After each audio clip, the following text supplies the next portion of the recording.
Across the sea of stars lies another world, a world almost exactly like ours. This is where he lives. He's 27 years old, single but searching. Favorite sports, windsurfing and Aikido. Favorite pastimes, cigars and sex. He has everything except fulfillment.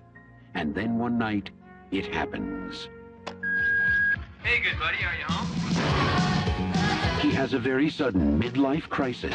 He lands in Cleveland. You do know why you were sent to me? Listen to me, small visitor. I can explain how you got here.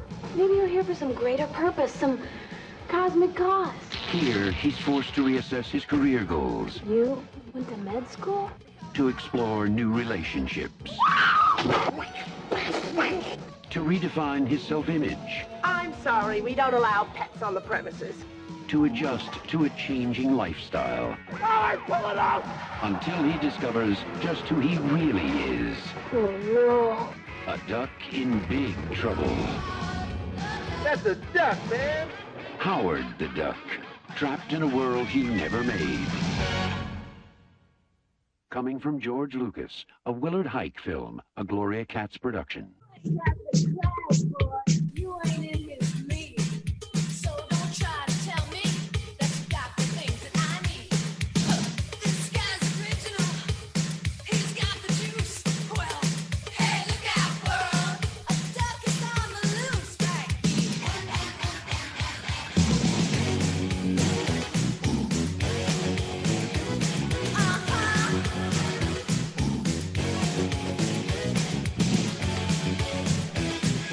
Get that planet on board. Ain't no time to waste. Tell him he ain't coming home. The joy human race. Call him Howard the Duck.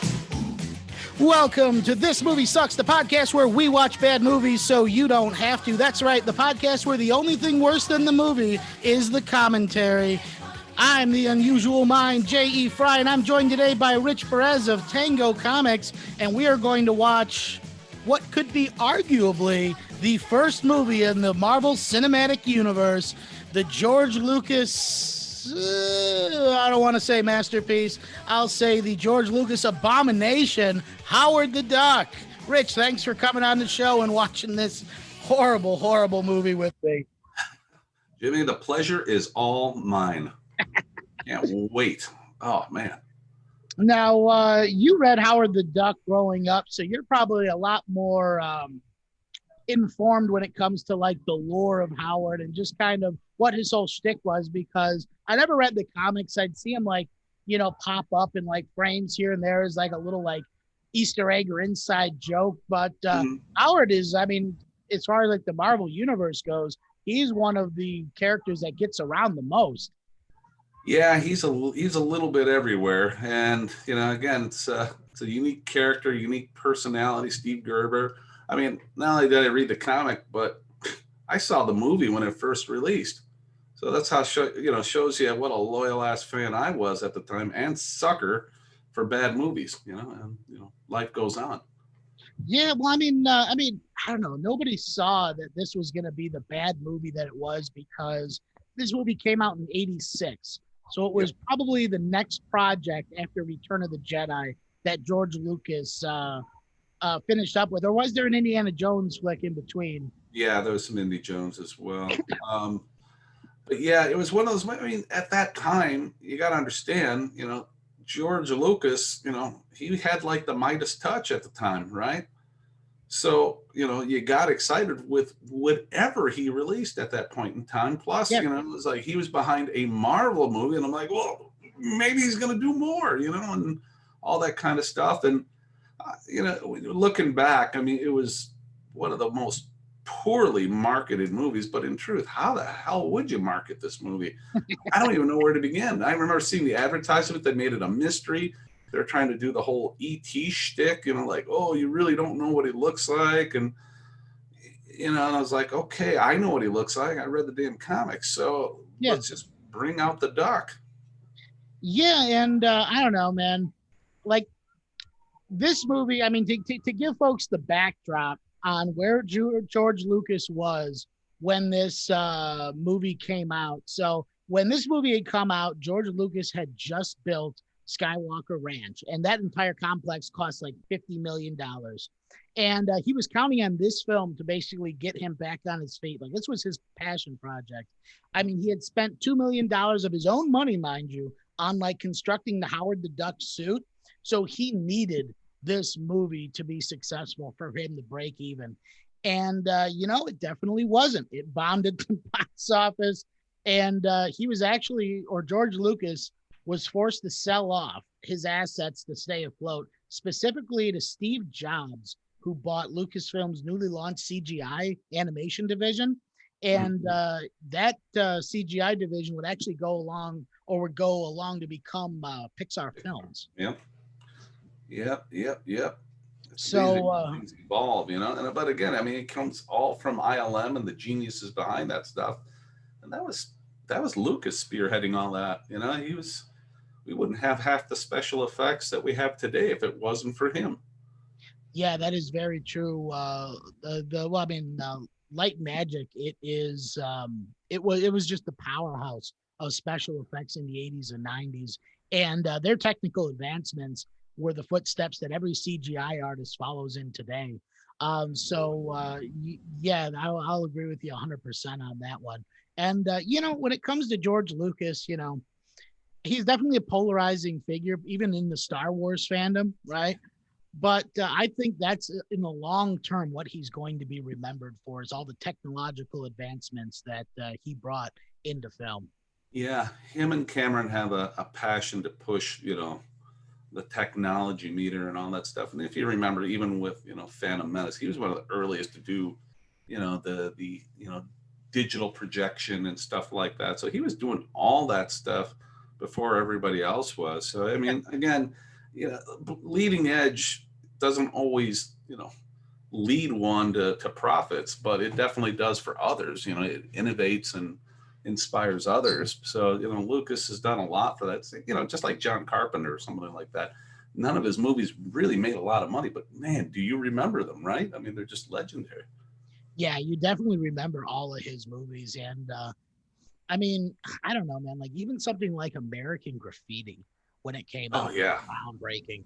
I mean, just the fact that was one of the first movies to actually have a full soundtrack that was just pop hits at the time that the movie plays at. Lucas was a big gearhead, so that was right up his alley. What you were looking at was a reflection of his lifestyle growing up, and it looked pretty fun and cool, Yeah, it was. I don't know. Like whenever I talk to my grandpa about life in the 50s, about like this was the first time like the teenagers really were able to have cars, right? Yeah. Like their friends would just go racing and stuff like that, and like it just sounds, it just sounds ridiculous, but that's what they did back then. Like the racing aspect of it was new, it was fresh, it was dangerous, and it made you anything that's dangerous makes you cool automatically. Absolutely. And there was cruising. That's how you picked up girls and everybody's talking to each other. It was like, shit, that was even before CB radios, much less any other technology that was electronic, right? Yeah, and it's still my favorite cameo by Wolfman Jack. Wolfman Jack. Hell yeah. It was great. Yeah. The great deceiver in that one. Yeah, he was actually Wolfman Jack's had a lot of good cameos as well. He was in he was even in Married with Children episode, I do believe. They had him on for a Halloween special. Yeah. He was in Motel Hell, I believe, too, right? He definitely was. Actually, I'm bringing back the Behind the Bee movie documentary series for Halloween. I've been doing one every week, and the last one I'm going to cover is going to be Motel Hell because oh man, that one's phenomenal. Well, that ought to be fun. And I'll tell you, when we were at the theater, I was there with a buddy of mine. His name's Rage, and right when we came in to buy tickets for this shitty movie, the lady who was, at the desk was trying to talk us out of it. It's like, you don't want to see it. You don't want to see this movie. I'm like, yeah, we do. That's why we came here. She was like confused, like, why? Like, why not? I mean, nothing else playing. Why the hell not? You know, look. And we were the only two people in the movie theater. In the entire theater. You were the only two, man. That was kind of freaky. It was sad. Dude, please tell me it was like at least like a daytime show and not like an evening time show. Like, it was like an early evening. It was like a 5 o'clock thing, you know. So we went there and saw it, and the lady was just like, she was really scared for us. She was like, you could see something else, you know. I'll I highly recommend this. I'm like, this is what we're here to see. Leave me alone. I want to see the damn duck. Yeah, and this was probably Leah Thompson's first movie after Back to the Future, because this was like 86. Back to the Future was 85, I think. Yeah. It's pretty cool. We saw her like almost naked. That was a big deal back then. Man, almost. Man, this movie, I blame this movie for the plushie movement. Just like, you know, people having sex with like teddy bears and stuff. Because this movie lays the interspecies erotica on real thick. Like, there's a lot of tension with Howard and Leah Thompson's character. Yeah, there's a little bit. It's not like Blazing Saddles where they just outright rape cattle and show their pride about it. Hey, there he goes, my kind of duck. Man, Howard the Duck. Drinking a Budweiser. He's voiced by Chip Zane or Zane. I think it's Zane. But Chip Zane, he has appeared in so much TV. He was in like House of Cards. Man. He was in tons of TV. CSI Miami. I mean, even like Cheers and like The Cosby Show. So like he's gotten around. And it's a shame that this movie kind of put the kibosh on him being in a lot of movies. He's primarily only a TV actor after this. What a feeling. See, all these little tongue-in-cheek jokes and stuff like that. It's yeah. There's a lot of just like little references that's really funny. Jock itch again? I've got just the thing. Here, why not take a shot of new Jordan Blaster? It's guaranteed to... I will say though that even by today's standards, like that duck animatronic still looks good. Oh yeah, I mean, this is right after E.T., so they're trying to raise the bar and give you a sense of, realistic movement and so on. So yeah, they did a great job with, a lot of the production value. I mean, it's a high production value movie, Yeah. Yeah, I mean, if George Lucas spent, $2 million of his own money on that duck, then money well spent because it holds up. And it definitely adds to the rewatchability of this movie. Yeah, a lot of people producing it, were the folks who gave you Indiana Jones and Star Wars. I mean, how could you go wrong, right? There you go. There it is. There's the duck nipple. First, there you go. The first duck nipples we'll get more duck nipples before this scene is over. Play duck.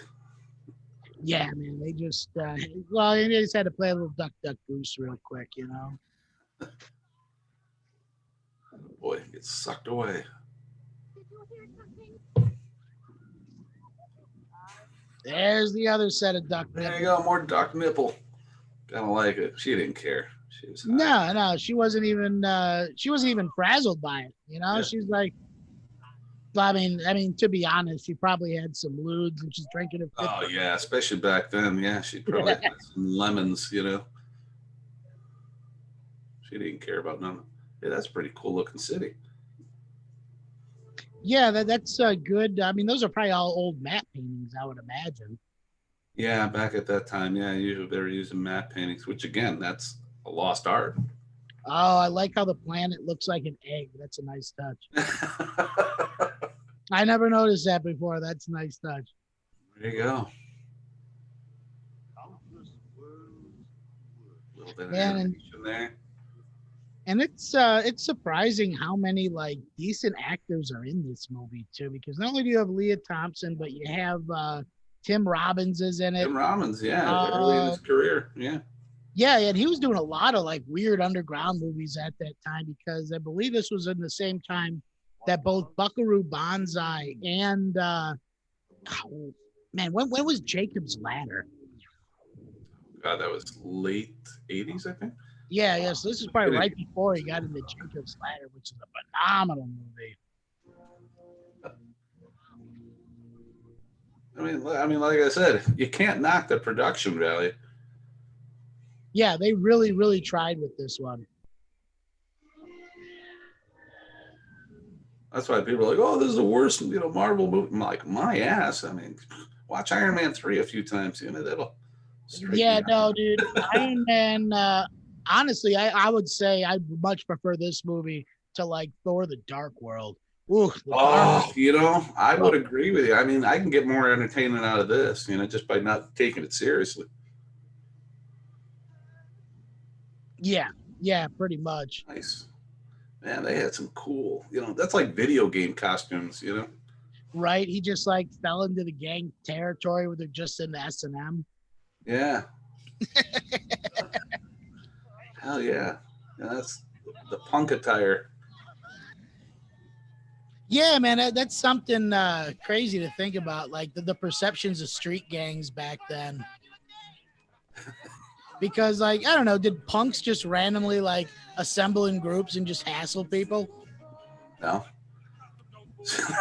I mean, I guess they're not hassling any people; they're just hassling. No, they're just there at the clubs doing their thing, enjoying their music. They're just, they're in their, in their realm. Who was scared? The old lady. That's a young bag lady. Is that Leah Thompson? Right? She's getting up there young, man. She's getting a start on it. Yeah. She probably like went through her cat lady phase in like her teens. So by the time she's like 30, it's straight bag lady. Yeah, it's over with. She's seen it all. She's done it all. She's seen it all. That's why she's like willing to just start smacking around an alien duck. Exactly. There you go. Feel there?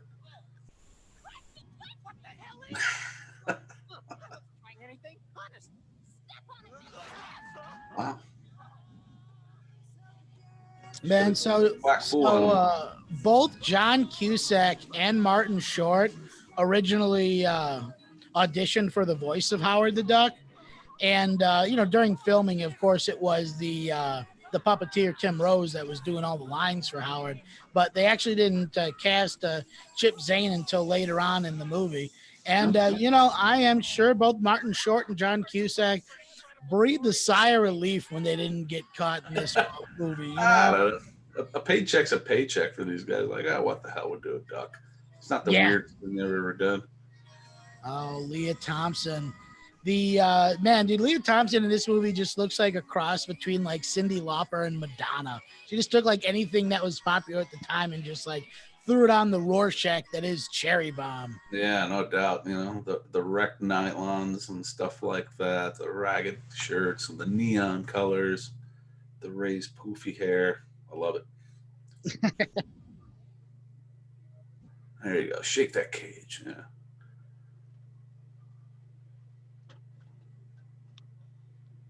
Man, that's crazy. So she's just walking home with her guitar. I'm guessing she just keeps her amp there, Maybe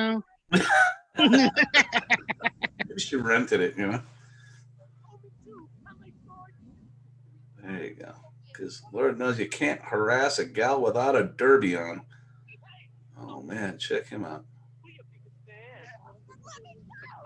Okay, well, I mean, at least now, like, we know the punks are a menace. They're not just, like, fucking up ducks. Oh, yeah, this is where we can get our little quack foo lesson here. Protecting the damsel in distress. Yeah. Do it, duck. Mr. Boy. Quack foo time. Oh, yeah, he does have the quack foo. Every duck's got his limit, and you scum have pushed me. See, this is one of those comic book movies that made very little compromise to the character. You had quack foo, he had drank beer, did quack foo.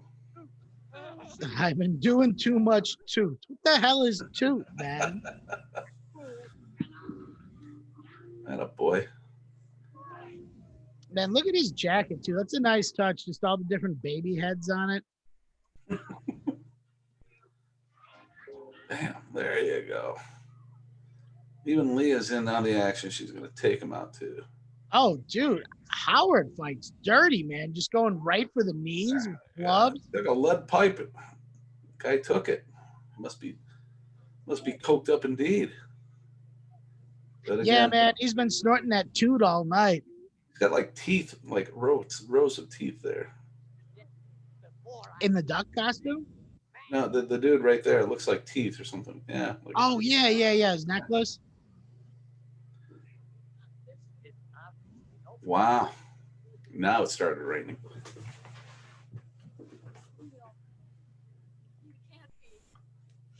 Man, you know her first initial thought was, yo, this is unreal. I gotta fuck that duck. She can't lay an egg, so Right? Secretly, she's just a hooker on the side. And it's gonna be really, really pissed off when she realizes he's gonna say put it on his bill. Am I? Oh, well, the lights up there on 9th Street and the bus stop's at the corner of Powell. No. I'm asking, what is this place? Cleveland? Cleveland? Oh god, this movie takes place in Cleveland. Well, that's how you know it's gonna be bad. The only good thing that it's a came running joke, man. It takes place in Cleveland. The only good thing to come out of Cleveland is like the Drew Carey show, which is telling you something. Yeah, I mean, Cleveland in the 80s, it was an armpit. One could argue it still is, but it improved. It cleaned itself up in the 90s and stuff like that. It got a little hip. The Rock and Roll Hall of Fame came in, kind of helped it reputation-wise, but now it's kind of stagnated again. Yeah, they definitely got some of those tourist dollars. Like I'm not. I wouldn't personally be too interested in the Rock and Roll Hall of Fame, but I definitely understand they have a good rock and roll museum there as well. Yeah, they do, and it's. I mean, I had fun there. But then that's been over 20 years ago. But it was a lot. There was things to do, man. They had a good place to eat. They had a nice ballpark. Good museums. Yeah, I tend to. Well, whenever I'm out of town, I tend to be a nerd about that. I want to go to the museums and do the dumb touristy shit. Yeah. Well, the Rock and Roll Hall of Fame was fun, man. If I had no place to go, I certainly wouldn't be in Cleveland. Oh, he's a homeless duck. You ever see now right there that look in her eye? That was when she decided I'm gonna fuck this duck.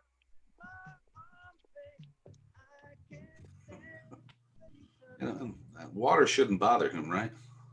I mean, yeah, you'd think he'd be into it. Well, stop raining now and back on again. Rough day. Rough day being a duck. Yeah, she almost got molested. I mean, she's gonna bring in a duck as a reward. Yeah, man. Don't say much for her rep now, does it?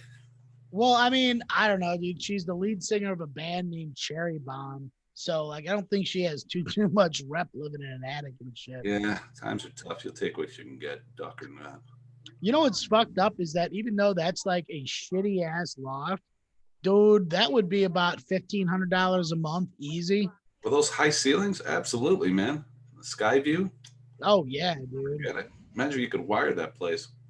Distributed sound. Oh, lights. Yeah, she's already got a little bit of the neon thing going on. She needs to deck it out some more. Yeah, definitely.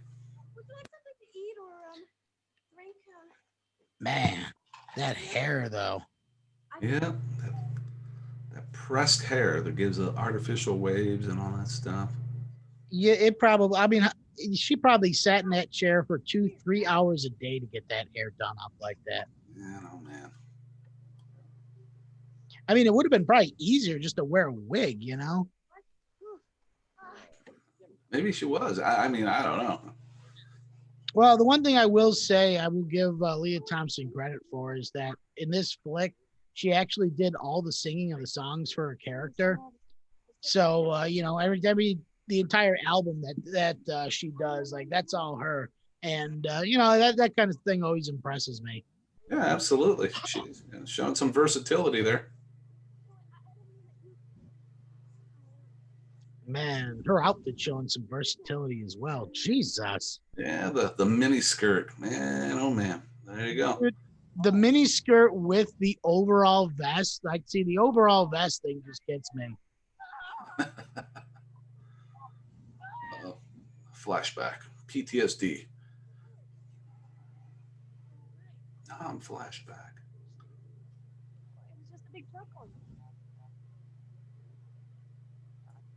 Man, he's a bit fluttered. I don't. I think that truck ruffled up his feathers a little bit, you know? I mean, talk about an identity crisis. There you go. Jam, Ducky. Why? Oh, that's right. He was in a band. That's right. Wait, Howard was in the band too? Yeah, it showed at the very beginning the band he was in. Howard and the Heartbeats. Well, okay, that makes sense. And what instrument did he play? It was, your typical 80s duck band. Decided to educate myself.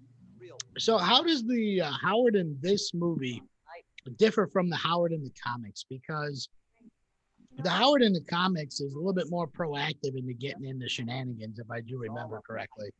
Yeah, he was a little less uncertain and all this stuff, and he's just wisecracking duck. He didn't back down. He had attitude, a little bit of Donald in him. He was feisty. Got himself into trouble all the time.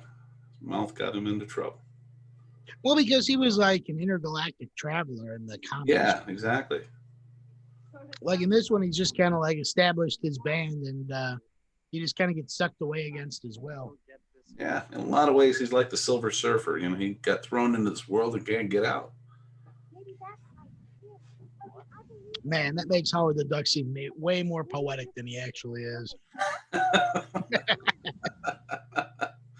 That's good to draw some parallels, A duck out of time. Man, I mean, I don't know. He was definitely my favorite part of the Guardians of the Galaxy movie when they gave him that little like after credit scene.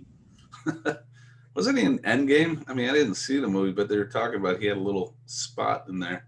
He definitely was in Endgame. They just like fit him in the background like running scene.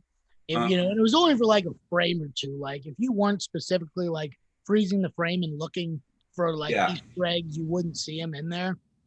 But yeah, no, Howard got down. And honestly, like if with the way Marvel's going, they're starting to look at like different genres. And, Deadpool proved that an R-rated superhero comedy can do it. And I would hope that they could do that with Howard the Duck. They probably could, but again, who's your audience for that movie? But then again, guys like us. I could, if I could, Marvel can make any movie, but there's going to get like 100 million people to watch it these days. Whether it's good or not is another question, but they got their audience. Yeah, I've gone and seen some bad Marvel movies. Like I've seen all the Thors, which like the first two weren't very good. Wait, this is where they. Oh, there you go. Oh, George Duckington. Hell, there you go. Oh, I like how it's just a used condom. Like Howard, look how tiny that thing is, dude. And it's open too. Like he's just like, I'm gonna save this guy for later. Yeah, he had plans that night. He was really gonna rhubarb somewhere.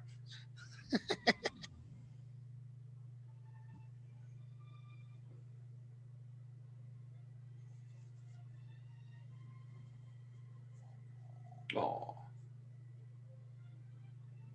Man, I think I have that exact same quilted blanket. Paisley pillow.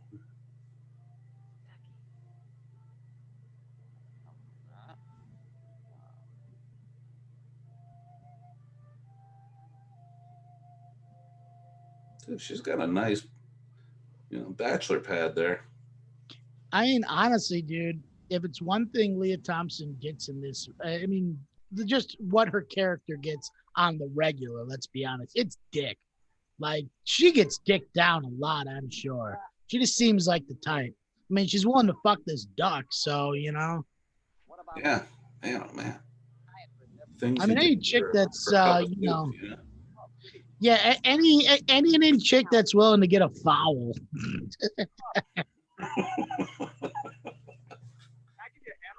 No, we're doing.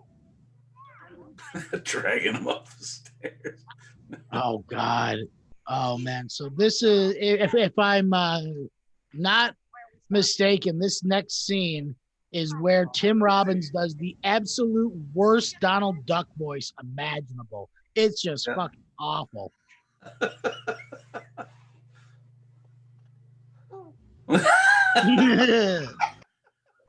No, you're not high. It's a duck. I've just seen it. It's in there. Looks like a young Dan Aykroyd or something right there. Yeah. Never mind. Yeah, he's definitely the professor that's experimented with LSD. Oh yeah, yeah. Like you can just see it. He'll continue to do so after this, experience. Like, yeah, why not? Turn off the lights.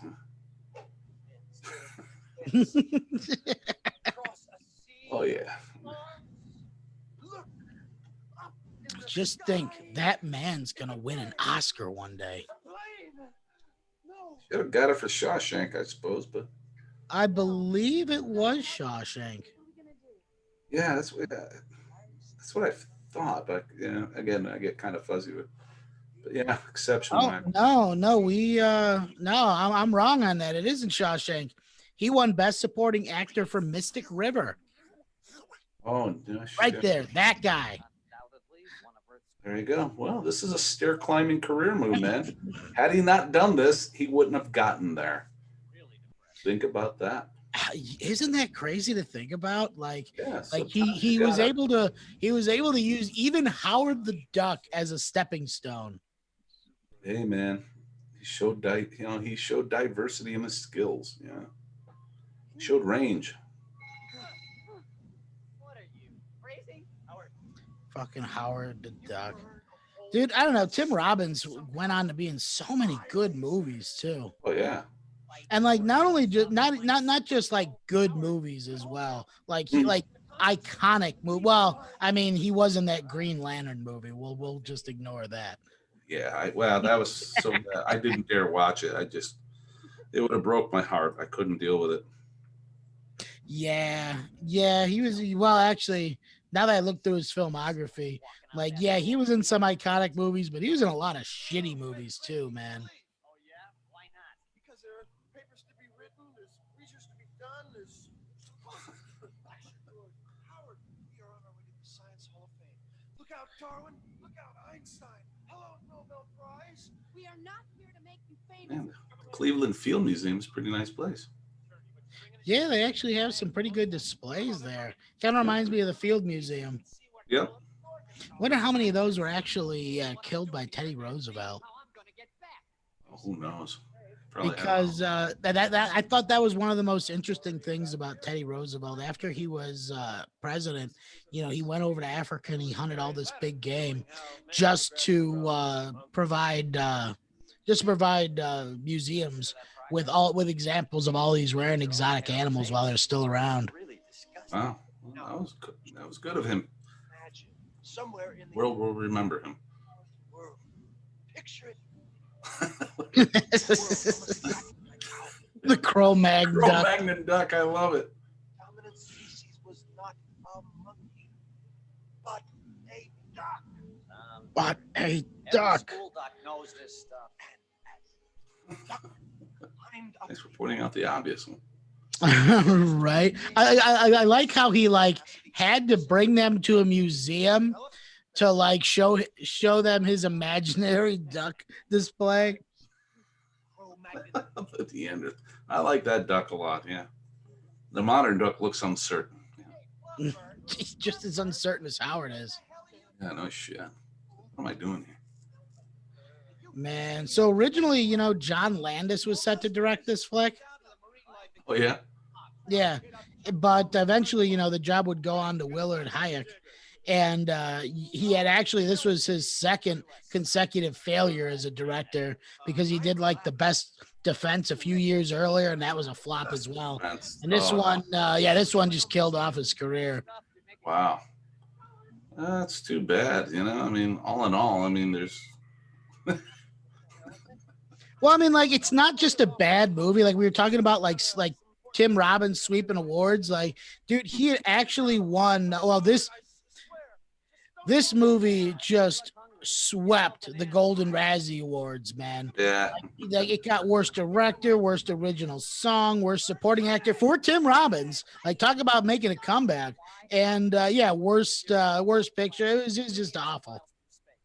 Ended up on another planet and were given an IQ test by a janitor. You'd be a little Like a janitor.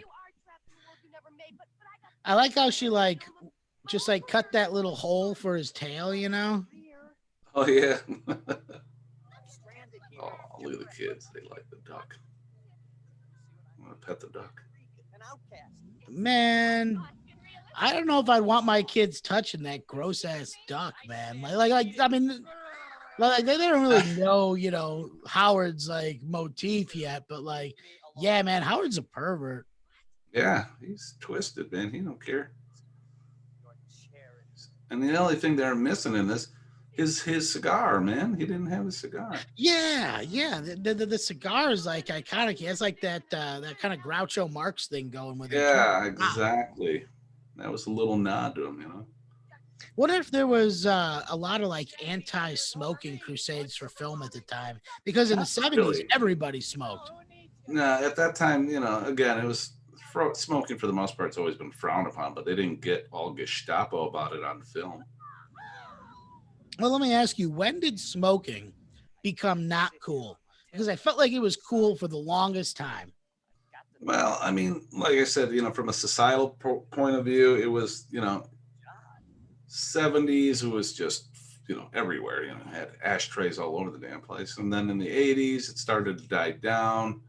And then people, they started to realize how sick people were getting, even from a secondhand nature. So they were really, setting thresholds, raising the age, starting the syntaxes around that crap. So it was really just starting around then. Well, let me ask you, when did they stop allowing you to smoke in airplanes? I think that was the turning point. Shit, I want to say it was probably early 90s. It's okay. Hard for me to say because it really depends on the airline. International, they didn't stop until like probably a year ago. They didn't care, especially Japan Airlines. Good God, that thing was a flying tar pit. Yeah, I mean, just if you didn't smell like cigarettes, there was something wrong. So you just used your oxygen mask the whole time? you curled up and asphyxiated,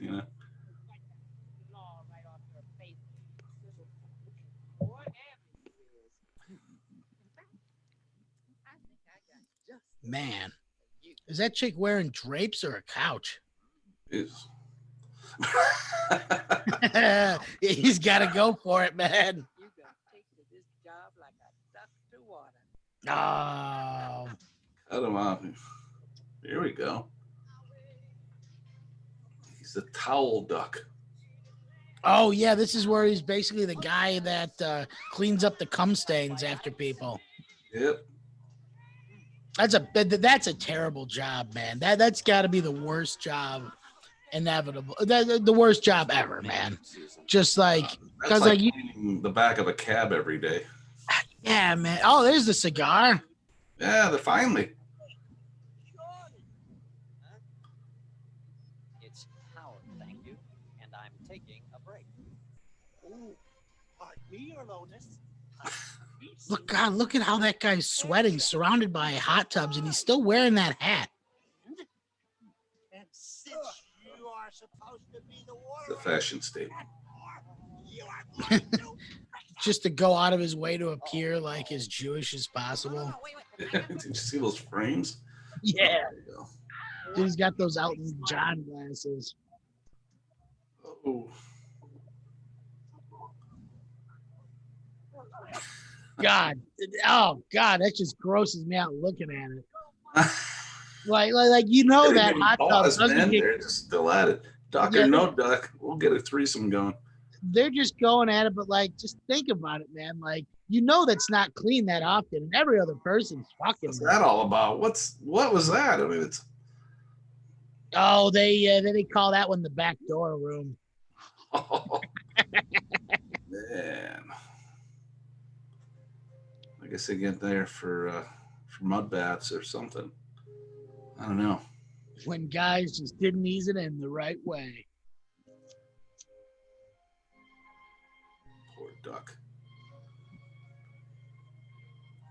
Now, my question is, where'd he get that trench coat real quick? Like, where'd you getting all these clothes? Goodwill. A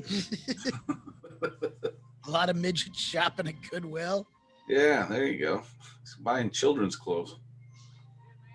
Dude, I don't want to meet the child that wears like a trench coat and a hat like that, man. It's got to be the most depressed kid in the world. Urban jungle. Jeez. Yeah, it's Suspenders. tough to- No respect, no love for the duck. He's too different. Racist bastards. Well, Bob, it's time to duck off those decoys and practice that squawking because duck hunting season has officially opened. And Wildlife Commission has actually doubled the limit of ducks that can be shot. React to the local. That guy's looking over at him. Duckaroni. Where's that? Oh,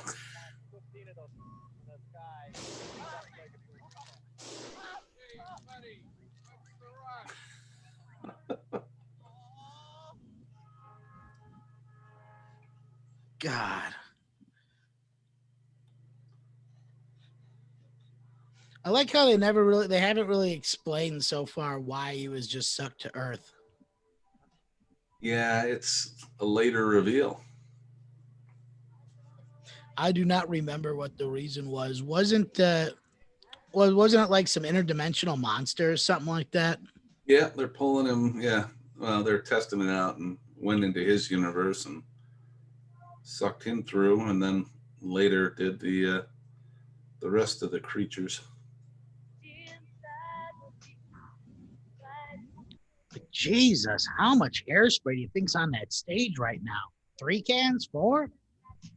I mean, that's like right up there. You think about Prince and the Revolution. Jeez, man, that's Yeah, dude. Yeah. Everybody's- They had to have gone through a pack a week easy. Or Oh, sorry, yeah. a case a week. I mean, the guys used more eyeliner back then than the girls.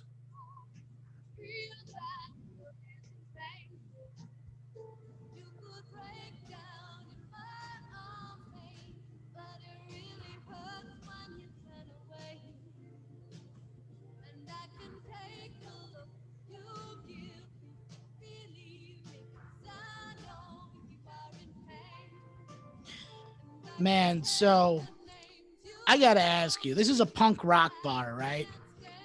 How the fuck are they playing adult contemporary? Yeah, it's You know, like adult contemporary love songs on top of that.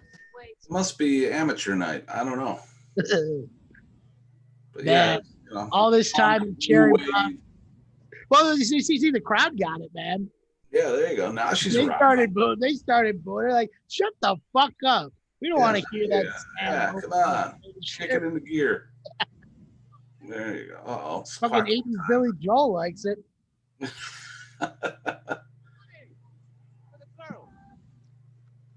There you go. Cash is king. God, He's look like at a this cigarette boot holder. jacket. There you go. Oh my God. When's the last time you saw something like that? You know, a cigarette holder.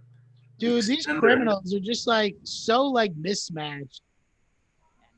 All the criminals, it fits the theme in Cleveland. They're all white. I mean, look, I want the girl's money. Richie? they whitewash the villains too. Yeah. Actually, dude, you see the guy in the cowboy hat? Good rock. Yeah, the guy all the way to the right. Yeah. Dude, that looks like I'm gonna have to double check this real quick. But he looks like the guy from the Super Mario Brothers movie. Maybe he was in Ferris Bueller's Day Off. Yeah, he was the gas station attendant, or not the gas station attendant, the parking attendant. Yeah, parking attendant. Yeah. Like, Oh man, Cleveland to dude. Chicago. Yeah, dude, he's got that one really great close up where they're coming up over that ramp. Oh, yeah.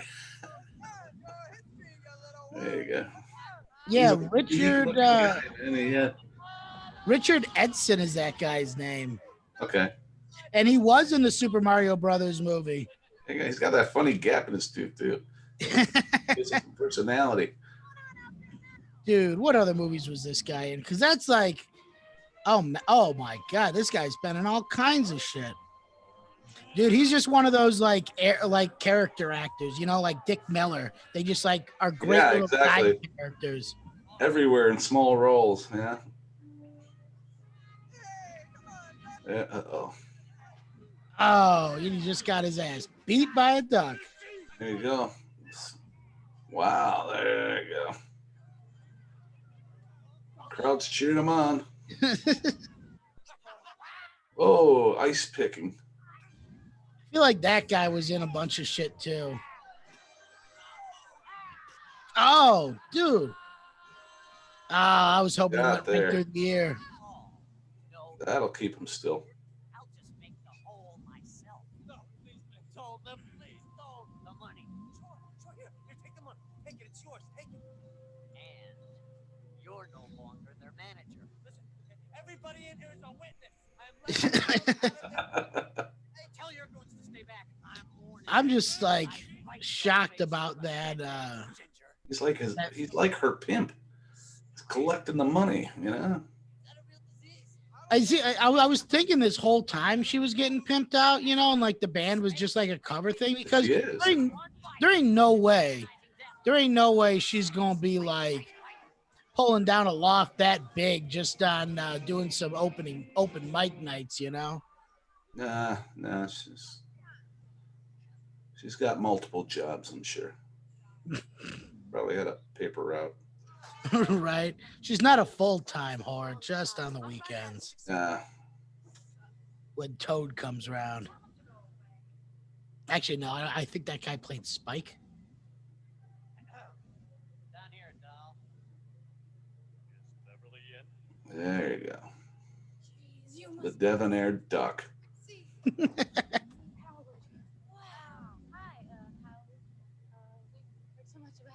There you go. Yeah, dude, look at those eyes. They all want to fuck that duck. Yeah, why not? No strings attached. It's a first. I was worried about you. Missed you. Yeah, he just wants to get him under his wing. Some guys got it, and some guys don't. He's impressed with those tassels. Kind of reminds him of feathers. I can dig it. Right? Like tassels on a belt, too. Like, Yeah. I don't know. I got to ask you guys. Oh, wait. Here it is.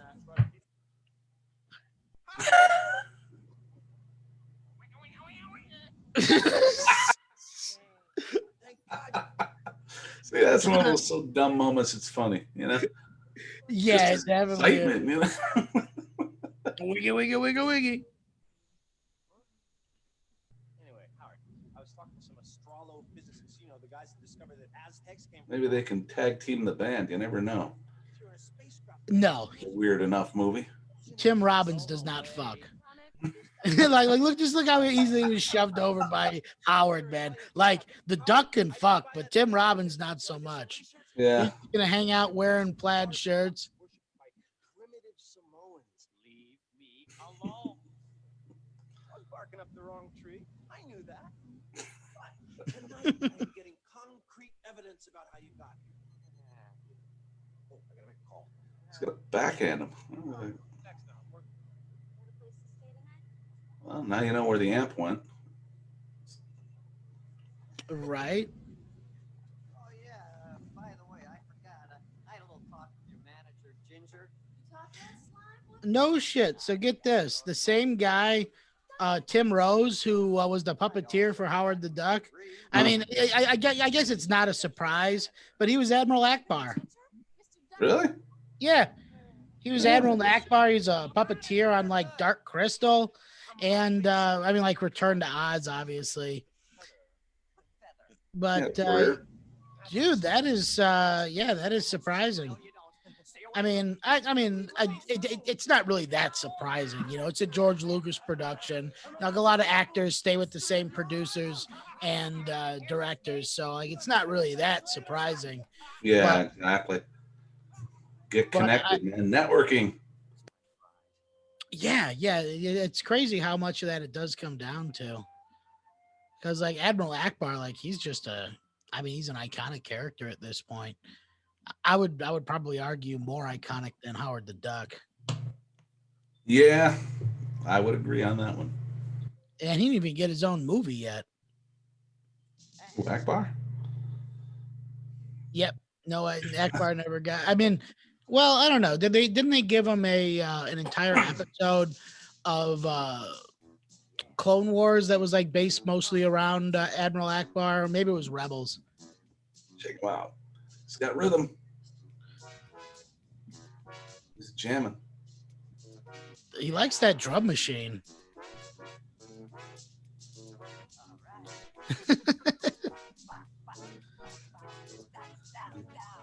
See, look, dude, she's already eyeing up the goods, fucking undressing him like a piece of meat.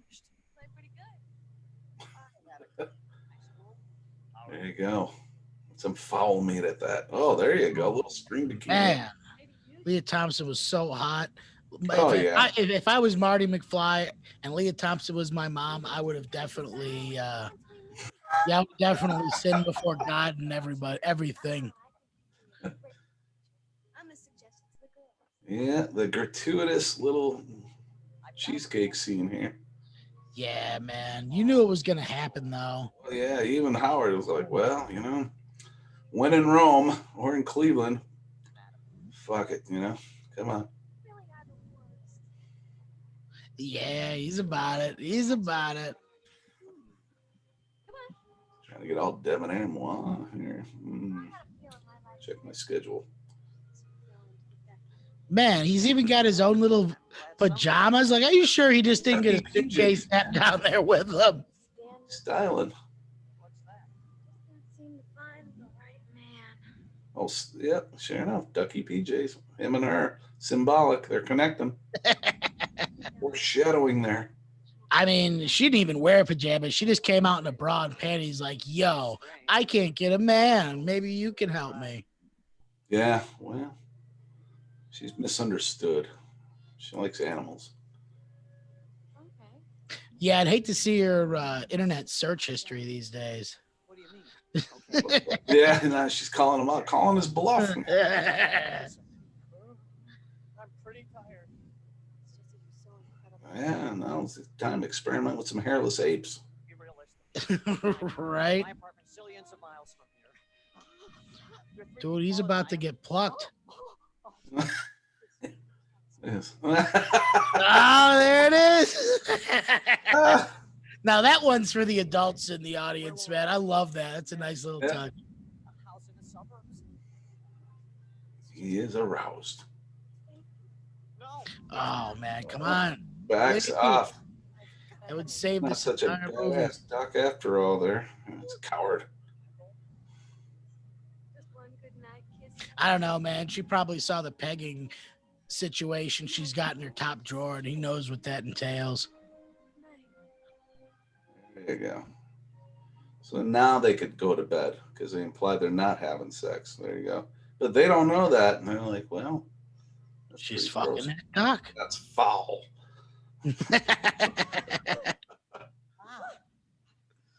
My God. We've just been watching you. Yeah.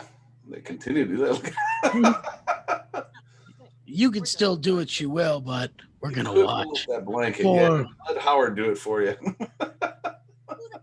We're just going to continue to watch for science. Yeah, science. Like, well, you could flip some dollars her way.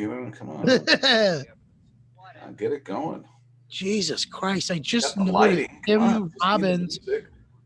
fucking belt or his vest. Look at his fucking vest, man. It's ridiculous. He's got like everything attached to it. Like it's like not even a fishing vest. It's like a It's like a survival vest. It's got like a compass, Swiss Army knife, little flashlight. Oh, he's probably used to be a Boy Scout or something. Well, Betamax, if you notice. Oh, wow. That's a throwback. We had a Betamax before we had a VHS. Yeah, my parents made the wrong bet on that one. Well, I mean, they had the higher quality. I mean, it was a better medium, but better doesn't always win. Yeah. Yeah, cheap and practical wins, man. It just didn't have the storage capacity. But the reason why it lost, the porn industry went VHS. Oh, that's yeah, I didn't think of that. Yeah, it's the porn industry that drives everything. You know what? One of the fellas I had on the podcast a while back, he was 42nd Street Pete, and Here's he your like, origin, by the way. oh, what's up? Here's your origin, the backstory, how we got there. What the the feather landed in the collider? Yep. That was him. Wow, Feather Jeffrey off his ass. Jones. Another Ferris Bueller casting. Yeah, Mr. Mooney. Yeah. Where are my pants? I don't know. What would you say? What would you say Jeffrey Jones' best role was? To hop back on board? Beetlejuice. I liked him in Beetlejuice quite a bit. I liked him in Beetlejuice a lot, but I really did like him in Ferris Bueller's Day Off too, though. Yeah, he was in. In Principle. Yeah, he was great. He was in. What was that? He was in a bunch of. Oh man, what's that guy's name? Tim Burton movies too. Like, wasn't he in Sleepy Hollow? And then. Yes. Yeah. So he was in more than just that. Oh Or yeah. more than just. Yeah. And he was in Ed Wood too. So yeah, he was in a bunch of those. Great in Ed Wood. Oh. Yeah, Ed Wood's a great movie, man. So what's the story with him? Isn't he like a pedophile or something? They found like child porn or something. They definitely found a bunch of child porn on his computer, and yeah, he went to jail for a while because of that. Wow. Good actor, bad human being. Oh yeah, dude, you could just tell by looking at him, he's pretty creepy. But like, I mean, he's still working, man. I mean, he was just in that Deadwood movie, so like the dude's still working, surprisingly. Is he really? Yeah, well, I mean, he was on Deadwood for a long time. So he's one of the recurring characters. And I'm not sure if he got caught like while the show was going on or not, but I would assume probably afterwards, like because that show only was on for like 2 years. But yeah, when they came back to do the movie, he brought it back. But he's been in like, I don't know. I think after he got caught, he just started doing really crappy movies because he was in like Who's Your Caddy and like 10.0 Earthquake, like really dumb shit. Well, gotta keep working, pay the bills. Yeah, pay them lawyers. yeah, he's got a lot of legal bills. Man, he could have been a great actor too, because he was in like Amadeus and shit back. Yeah, he was. Yeah, he's been all over the place. Like I said, he's a great sporting actor. Man, now see Amadeus, that's a great movie. But I do keep wondering, of all the alleys in the world I could have fallen. Man, what is in the back of Tim Robbins' truck? Like he's just like cruising around with a van full of antiques. Like there's something's something behind her head there. I don't know. Turkey gizzard or something. Something's up with Tim Robbins in this movie, man. Oh yeah, he was your typical nerdy egghead there. But yeah, he's got the buttons. He's got all that stuff. Looks like he's gonna go fly fishing or something. Yeah, because like buttons were a punk thing, right? Yeah, and they always people were expressing themselves or walking billboards with buttons and stuff like that. Yeah, kind of like the pin game these days because people are really into like those enamel pins. Oh yeah. They're making, it's a bit of a statement, Security. Office space is showing your flair. Yeah, that's probably my best bit about buttons. Hey, see, that's some good makeup there. This, See, where did? Oh God, that shirt is awesome. It's like green with a bolo tie, like, and not even just like, you know, a regular green. Like, that's a baby shit green.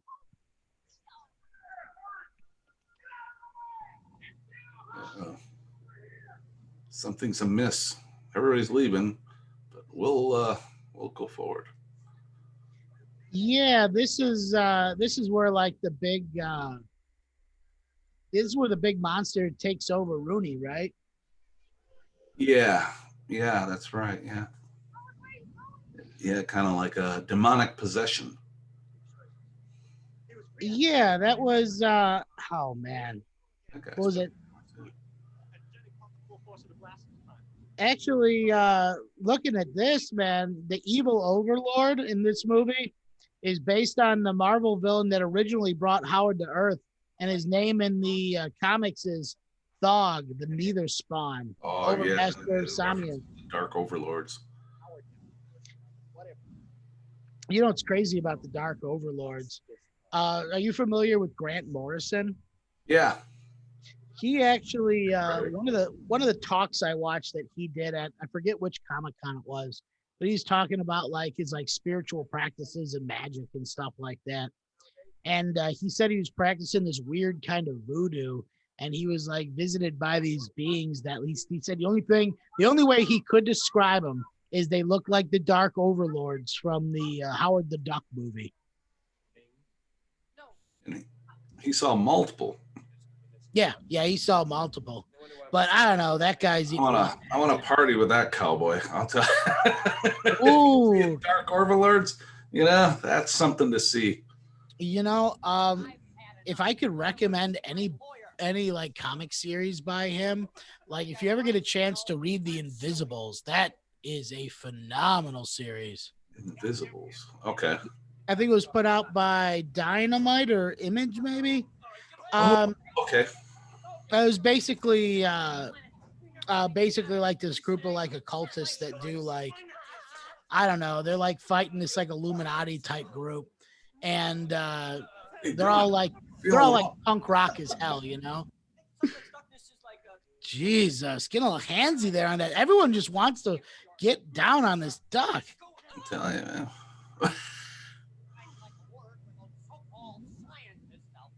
I feel bad for the duck, man. He's quite exposed there. See, the cops are, to this day, I'm just telling you, man, they're being consistent. Down to your civvies without your permission. You know, body cavity search. Look how they can't say manhandle. Look at how they duck handle. They're just fluttering up his feathers. Oh, there we go. He gets his. Yeah, that's exactly how you put out a fire. Uh-oh.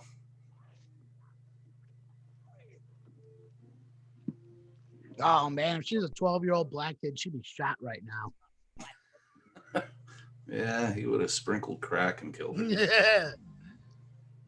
Oh, and they're gonna steal his car. Jeez. The duck got away. You want to make sure the cop doesn't do anything?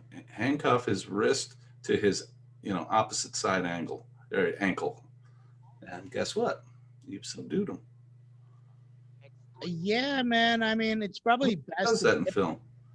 I mean, it's definitely best that he ditched the gun, because that's definitely a felony, taking a cop's gun. But the fact that like these cops just leave like open barrels of goop in the basement, and like 4 of them just like ran by him and they didn't even try and hide. They're just standing there. And it makes you think this is a pretty incompetent police force. It is Cleveland, rough night, man. Talk about a bender.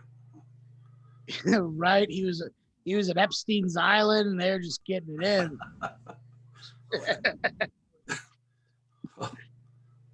Sitting out in front of that sun lamp too long, man. Right. Bill Clinton was there. He had his cigars going. Yeah, exactly. That's where the cigars come into play. Yeah, you know how I got these ones scented, right?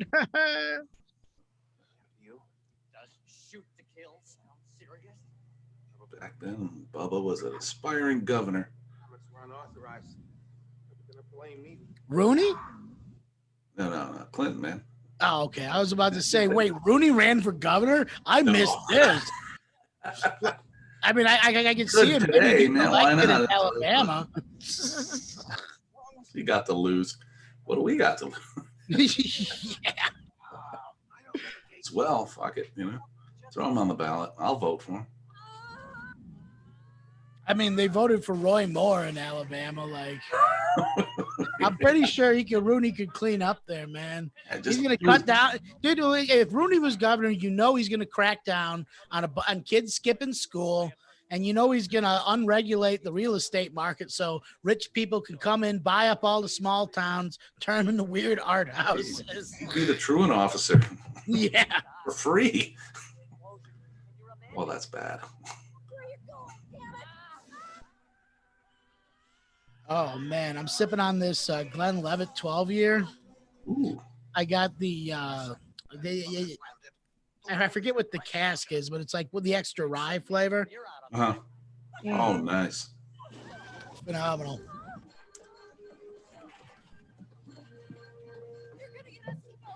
Feels like something inside me. Gnawing at my guts. His balls, Probably Leah Thompson's just like, I just want something inside me, ripping up my guts.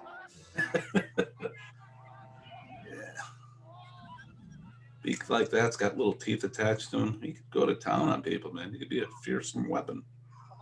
Well, this guy's got to go take a shit.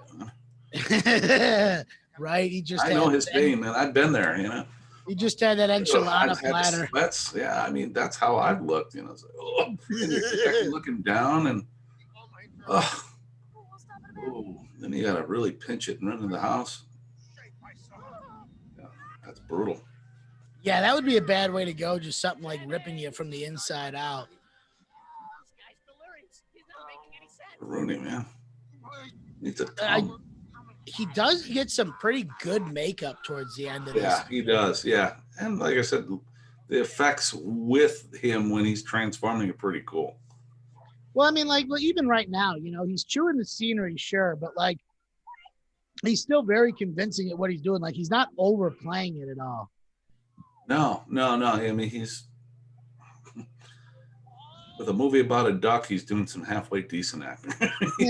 Right. Right. Throwing the towel. Ed Rooney, that Ed Rooney, even if you come to him with a script, it's going to be like, yeah, it's about an alien duck. He's trying to get laid for sure. Why not? Man? No. You know what? I'm going to do this one, and I'm not going to phone it in. Probably stunt doubled for porn. What the hell? What has he got to lose?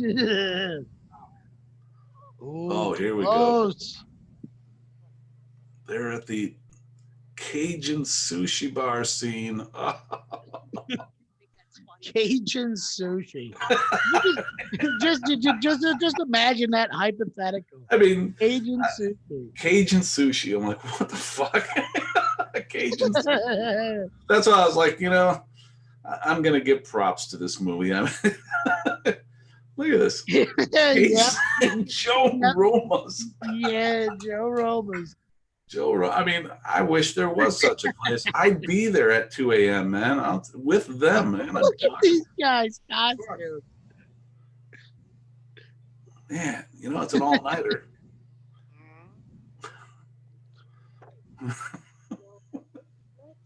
The headbands from Japan. Yeah, the rising sun. That's big back then. We began our love affair with the Japanese culture. I think that I would hope that started with Godzilla, man. Their greatest. I mean, well, it started with me with Godzilla, but the whole attire and rising sun stuff, ninjas, that was all 80s crap. Yeah, definitely.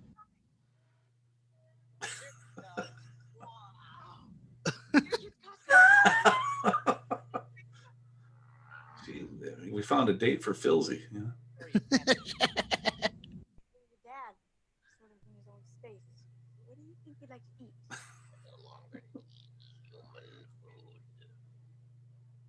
I know it's a drag, but you're gonna. They're just like, yeah, can we just leave this guy? Like, ditch him. believe it was his indigestion.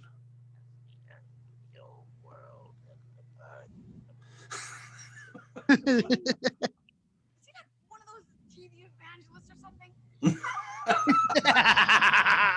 Oh, that's a good little Even one. they're rolling their eyes. I'm like, That's shit, a yeah, zinger, you dude. should. You see one of Breaking the those- fourth wall even back then, yeah. Like, shit, Well, this sucks. Well, I mean, that was probably when like the TV evangelism like really started hitting its stride Yeah. too, because like that didn't really happen until the Reagan Revolution, right? Yeah, yeah, the neoconservative movement, yeah. Jennings. I told you, Bert Braden, I am not Jennings anymore. I am now one of the dark overlords of the universe. Dark Overlord. That must be quite a responsibility tonight. The laser beam me. Yeah, I mean, what do you think comes in the job description of Dark Overlord of the Universe? Whatever they do, they tear people up. They got some pretty long tongues. Gene Simmons would be proud. Dude, if I remember correctly, they're just like giant scorpions, aren't they? Yeah, they're kind of like, yeah, they're like a scorpion type, crab-like creature. Man, that's They a kind of that's a puppet movie effect they monster use. you don't get very often anymore. The crab-based monsters. Yeah, and it was kind of, they had the whole puppet machination process for those things. No different than they used like the Rancor for Return of the Jedi. Yeah. That was pretty cool. Yeah, I mean, even if you go back to the Rancor nowadays, it still looks pretty good. Oh yeah, it's fantastic.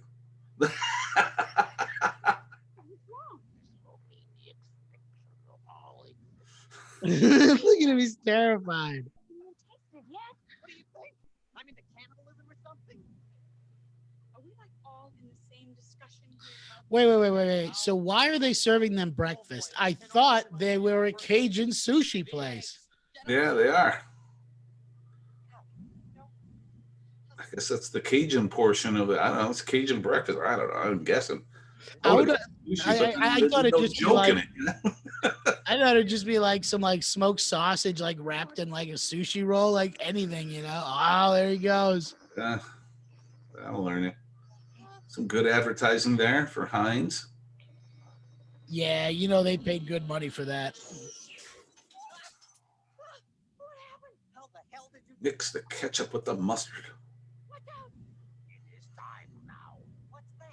It is the code key. We'll activate the laser spectroscope when I The key. bring down the other dark overlord. Man, way to just fit as much exposition into that as possible. Yeah, no doubt. Give me that code key. That's my ticket home. Electrifying. Ooh. Yeah, those effects don't look too bad either. Yeah, I mean that's the same effects they were using at the time with Ghostbusters and all that shit. So it was, like I said, it was good. It's good. I'll call it Yeah, private. those like those 2D effects or those 2D like cartoony effects can be really bad though. Like, you ever seen like the end of Hellraiser? Oh yeah, that was cheesy as hell. A lot of Clyde Barker movies. Yeah, pretty much, man. I like him don't get me wrong, I love his stories. They just didn't do a good job of transposing them to film. No, I never made it through the first Hellraiser book. There's a lot more weird erotica shit in there that I could just sink my teeth into. Oh yeah, well, you should see number 2. Jesus. Just when they break out with the hooks and all, I'm like, that's pleasure? What the Dude, they come from a weird dimension. Now, did you hear about the remake they're trying to? Well, not remake, but the reboot they're trying to do. I missed the joke.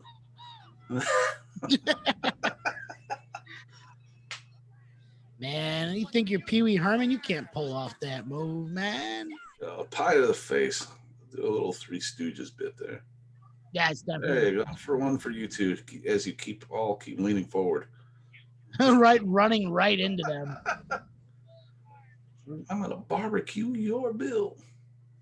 Oh look, Oh, all the ducks hanging there. ducks. Yeah. Bet you they taste better than him though.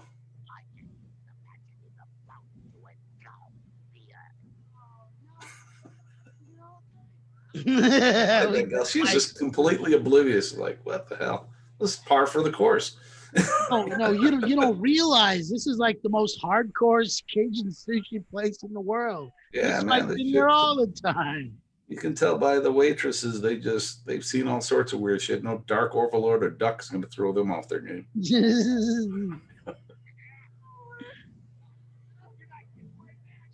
Oh man, camouflage pants with a green paisley shirt. Jesus, Howard.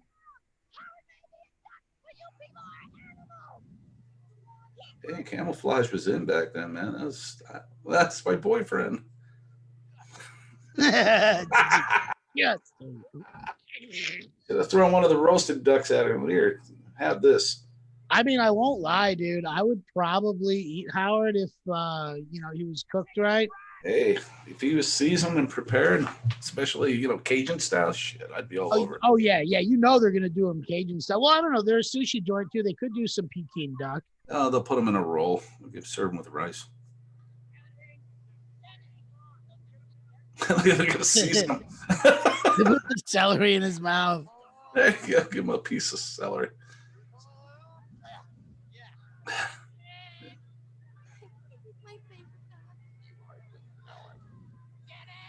Oh, damn. Just cut it right to the core, dude. You hardly know. That's very true. You just met him 2 days ago. You've been trying to fuck for a while. Yeah, there you go. Sharpen that blade.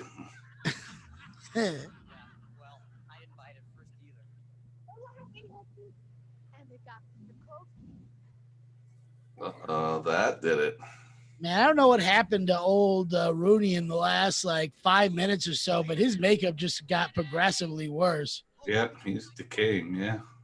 Dude, quick too. Now that he's at that stage where his hair is falling out and stuff. Yeah. That'll do it. Wow, it's like a Western. Showdown. The Cajun sushi bar. He must have ate the chili.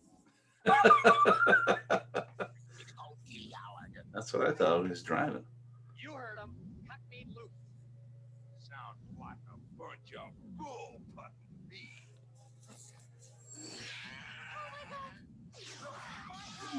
Shakalak. There you go. See? Before Yeah, Street man. Fighter. Now he's just having a seizure. I mean, that does hold up still. I mean, yeah. it's cartoony, but I mean, it's still pretty good. Yeah. Dude. Like I said, he gave him, one of those finishing moves like in Street Fighter stuff. Fired up, laser. Are you okay, Howard? Yeah. You just almost got turned into some General Taos. Oh wow. See, that was cool. God, he's just so slimy looking though. He's just got that layer of cold sweat on him.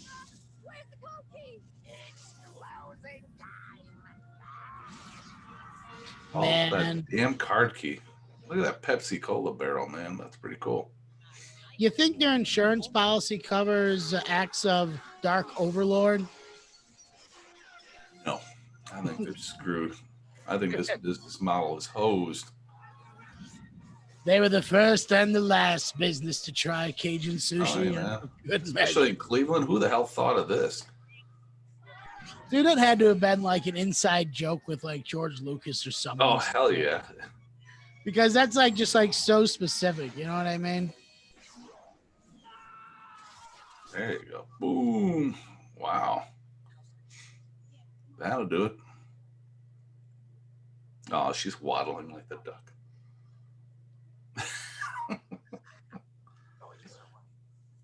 Yeah, without you.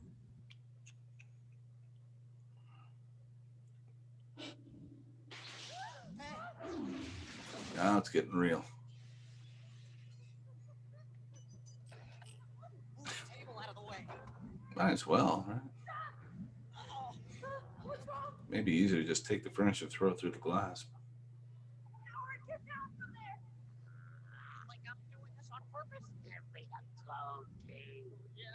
Dude, the back of that jacket, though, man, with that tiger.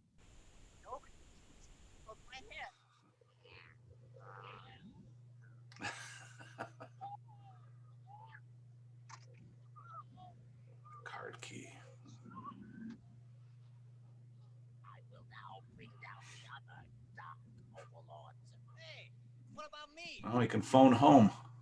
It's like ET in reverse. Yeah, pretty much. I mean, like, if you're Howard, though, like, you could probably cut a deal with him. Just send him back to his world.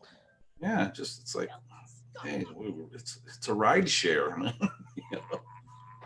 Let me here do whatever the hell you want to do with the hairless ape. Send me back to Duckland.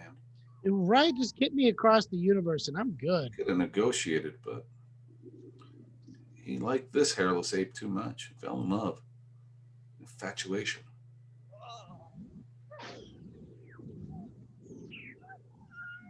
Yeah, just blow up the bar for good measure. Yeah.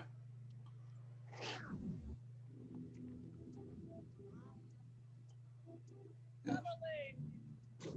So this is, yeah, once he's in the semi, he gets kind of weird. I mean, he's already weird, right? But still, he becomes more and more like alien. It's kind of cool. Yeah, it's a nice transition. Because like it doesn't happen all at once, you know, they space it out over like the last 20 minutes. So it like builds up for the third act, which is nice. Yeah. They save their, I mean, they have a pretty good distributed special effects budget here, but they really top it off at the end. Yeah, it's, I mean, the entire time, you know, Howard's pretty impressive, but you know, towards the end, like it's just been such a straightforward, just kind of comedy that like they just fit all the action and everything in, and all the action and sci-fi elements, I should say, in like the last act. Yeah.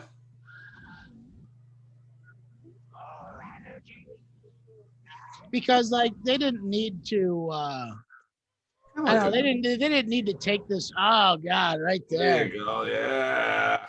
Where's it gonna go? Where's it gonna go? That's a cool prosthetic. Oh yeah. Oh. I was about to say she was about to get what she was looking for this whole time. Oh man, why do you have to? You know, that's where the mind wanders. If they really wanted to go somewhere. I mean, like it's definitely it's Did definitely an Evil Dead, you know, with the tree. You know?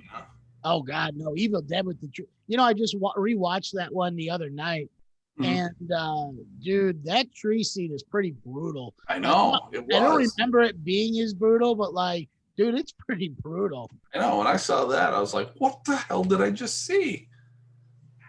It's funny how you take shit like that so seriously. You know, like it wasn't real. No, there's no handle. I got news for you. Yeah, you're in a cop car, dude.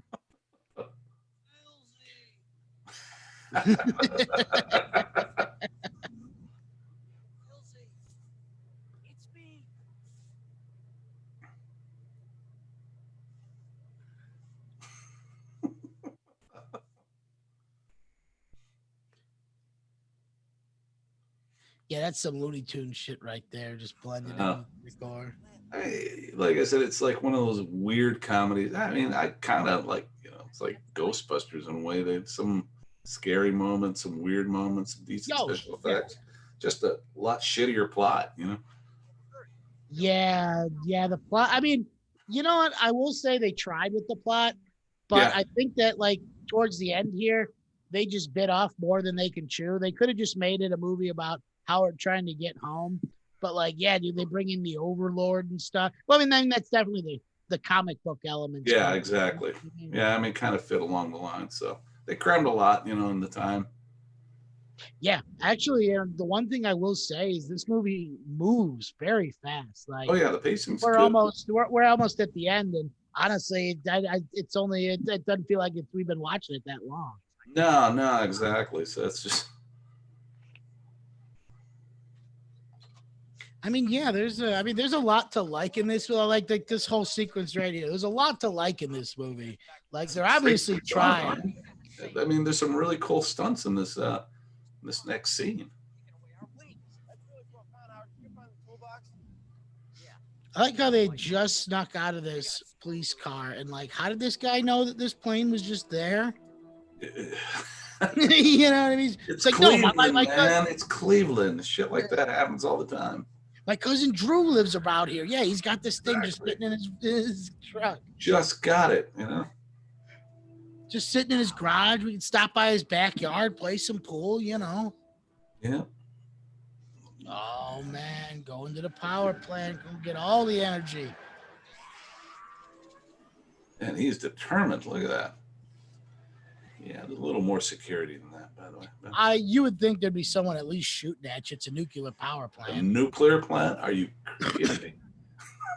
Like I mean, you would think that those have to have federal security forces, right? Oh, yeah. I mean, it's a government monitored, regulated facility. They're not screwing around over there, man. Now, you know, granted, they might not be any match for the Dark Overlord, but True. Yeah. So yeah, might as well simplify it. He would have whooped their ass anyways. He was in a semi. but you know, like at least have a guy at the gate. Just Yeah, seem have him pretty like competent. pork him with his tongue or something. Well, I mean, it was Reagan's America. They just deregulated all that. Yeah, that's why you could get in a flux capacitor back then. Right? Uranium just goes missing. Yeah, those isotopes. Shit, I could have ordered one mail order.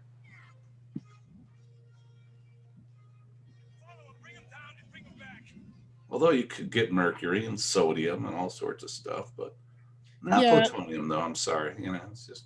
Yeah, there's no way Doc Brown could have just, you know, made plutonium. Nah, he got it from the Libyans. Yeah, they don't really. They never really like.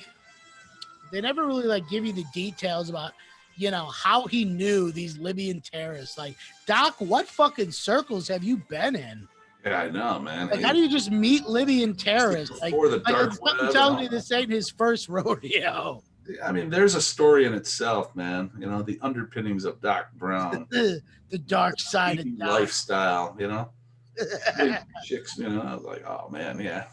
Dude, making shady deals with terrorists, hanging out with teenage boys. Like, fucking Doc Brown's a dark individual. Yeah. What's with the super speaker, man? Who's he trying to talk to?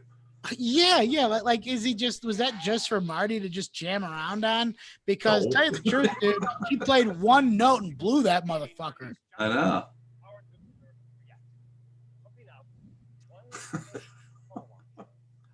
And like, imagine how pissed Doc's gonna be. Like, if I was Doc, the first thing I'm doing with that time machine is going back and be like, "Yo, Marty, don't blow my fucking amp." I think we could all use.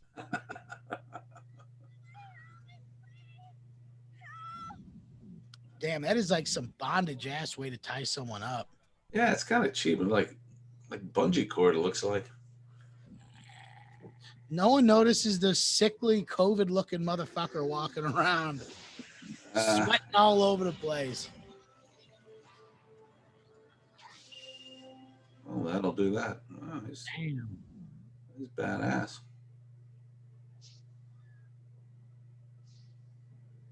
I mean, yeah, dude. For you know, the opponent that he has fighting against him, the Dark Overlord is way overpowered compared to Howard the Duck. Oh yeah, my guy recharges with nuclear energy. You know, like that's definitely yeah. It's definitely like an Avengers kind of team up moment to stop a Dark Overlord. But you know what? They didn't have him back in the 80s. Captain America was still on ice. Look at him. Oh shit! Yeah, there you go, man. He has a red glow to him. He's for real now. It's just jankily flying over traffic downtown. I don't know. Call that gentle.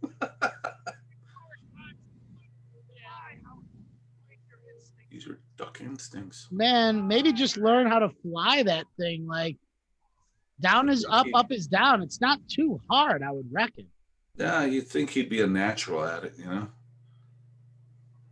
Yeah, man. I mean, you want to at least get a little higher than 10 feet off the ground. There's a lot of flour in there. A lot of flour. There you go. See, that was pretty cool.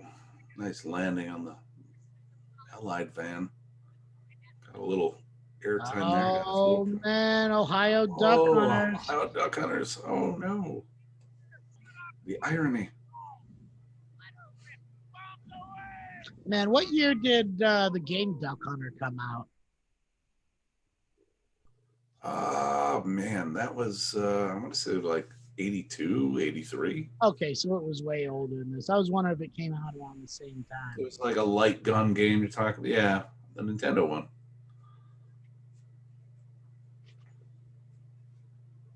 Boom. Splashdown. Man. So apparently, shortly after this flick was released, George Lucas wasn't the only one, wasn't the only one who like lost big on it. Frank Price quit his job as the head of Universal Pictures because of this film. Wow.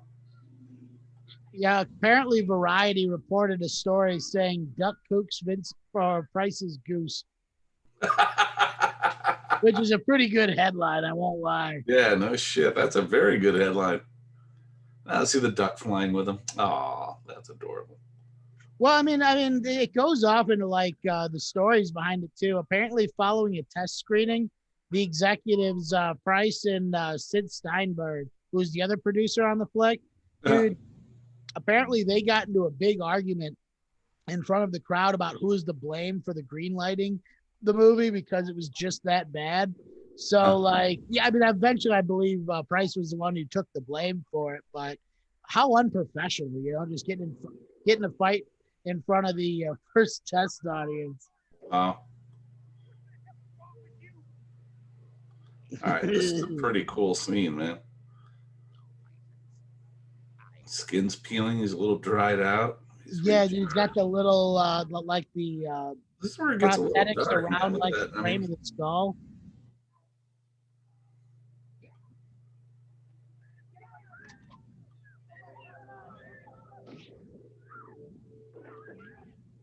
wow.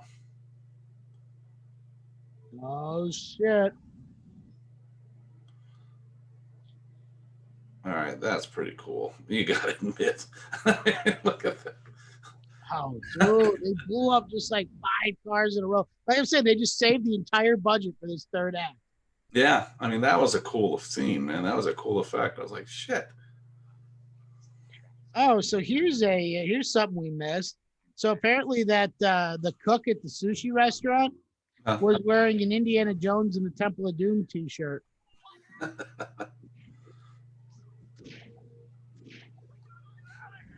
Honorarium. Man, they shot at him.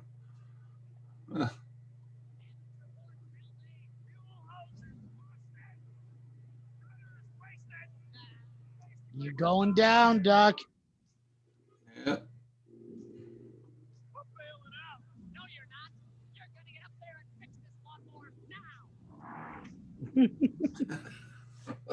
Kind of reminds me of that. What was that movie with Jeff Daniels back in the day? They had the exact same kind of thing. I think it was called Fly Me Home, Fly Me Away. Oh yeah. You know, where they had like that leading like the ducks, or it was ducks or geese. I forget which one. It was geese, right? I think it was geese. Oh, there you go. Some hot gas.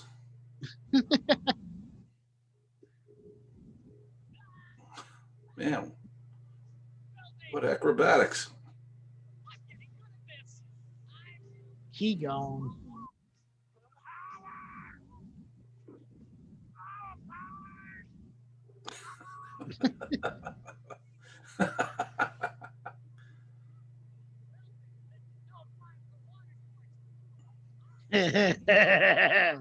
No time for water sports.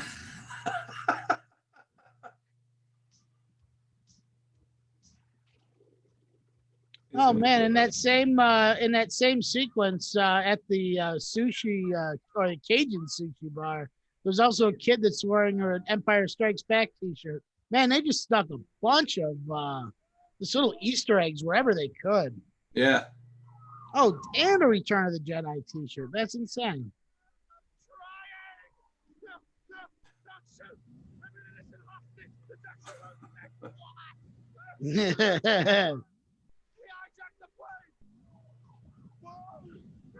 Says the guy in handcuffs. It's like, pick a lane, Jagoff. Come on. Right? He's just driving through the middle. See police cars, you think you'd pull over. Nah, he's one of them libertarian types. He's like playing chicken with the cops. I always hate him. You'll see that dude in the wagon pulled over, no problem. Yeah, exactly, but not that jagoff. I mean, it was must have been texting. No, back in the 80s, too, the only thing he could have been doing is fiddling with the radio. Yeah, adjusting his CB 86 Mustang. Were they really that common, the CB radios? I mean, with the big rigs, they were, just standard issue. Some people had them in their cars, but if you got like a truck back in the day, especially in the 70s, after Convoy and all that shit, it's like, yeah, you had to have a CB. I feel like it'd be fun just to have one in your car so you can talk with random people. Well, I mean, that was just it. And depending on the weather, if it was storm clouds and stuff like that, you'd carry a signal, from Chicago all the way to New Orleans. Really? Yeah. Depending on the wattage, yeah. You could do some pretty cool things, man. That's cool. The one guy in town growing up always had one of those radio towers like attached to his house that he got into the ham radios. Yeah, ham radios are cool. There it is. Yeah. Yeah, there's no sexual implication there whatsoever. No, not that with that pointy thing. I'll say. He's gonna bring down another dark overlord. We gotta get Beverly out of there. Hey, take it easy, Conan. What are you gonna fight him with? We gotta fight him. Yeah, quack fu won't work on this guy. I mean, how do you even plan to fight a dark overlord? Like, you got to switch it, man. I don't know. He's got like telekinesis and all this shit, so.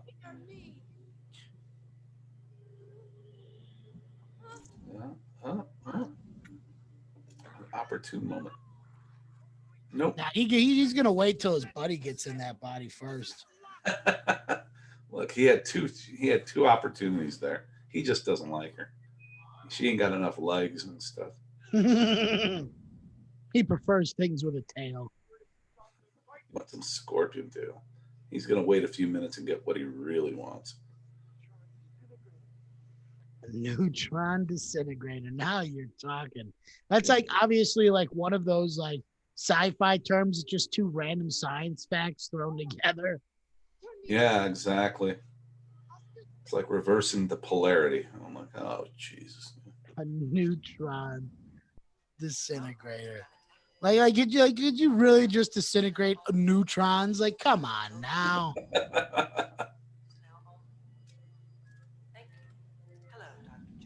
Well, even back then, they're using the color coordination.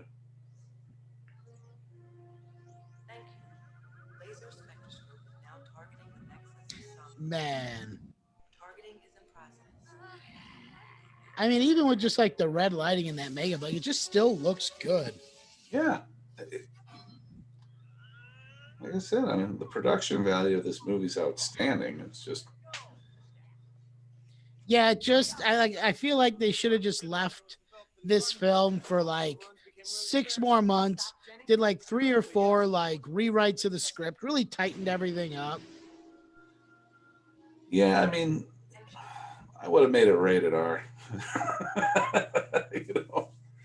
I would have went all avant-garde, Oh yeah. No, I would have definitely had like if I were to make a Howard the Duck movie in this kind of vein, I feel like I'd want to do it like Bachelor Party, where it's just like, holy shit, yeah, super funny, gross out humor because like they hint at it, like they dance around the edge of it, but they just never go full in. Yeah, exactly. And like I said, had this movie not been PG and rated R, they could have got a lot edgier with some shit, and and they could have got a few more laughs too, and not relied so much on camp.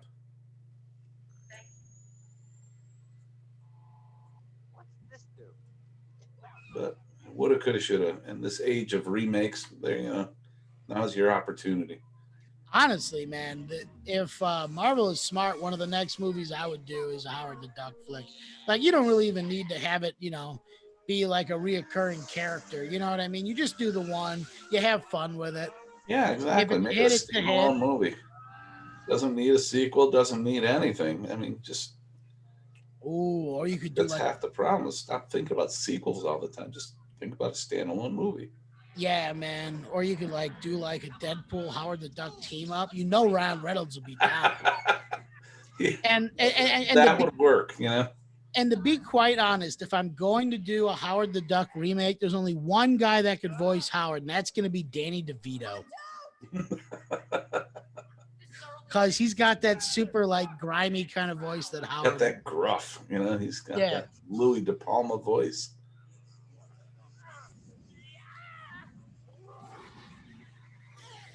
Wow.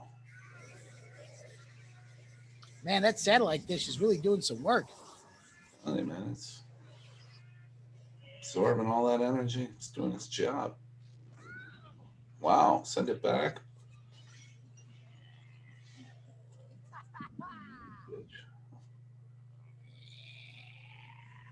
It looks like that villain from Sonic the Hedgehog there. Oh, Dr. Robotnik Yeah. or the Eggman. I'm not sure what they. He's got a few different names. Bill Howard.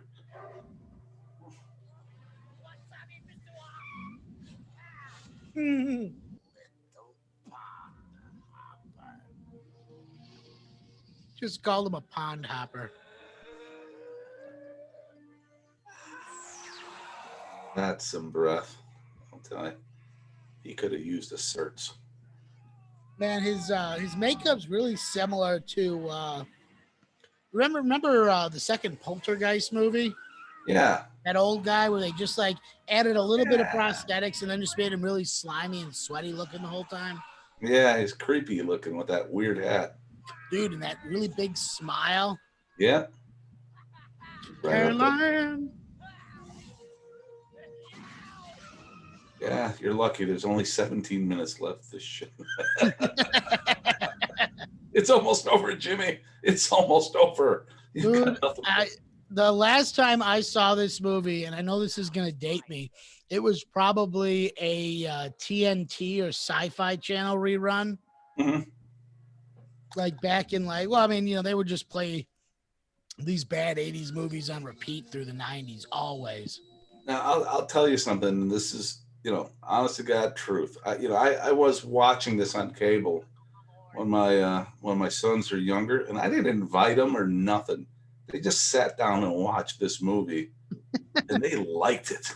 Really? It's just like, really? They're like, that was pretty good, wasn't it? And they're like, yeah, for a freaking superhero movie. Yeah. And then I was just like, yeah, why not, right? Lower your expectations.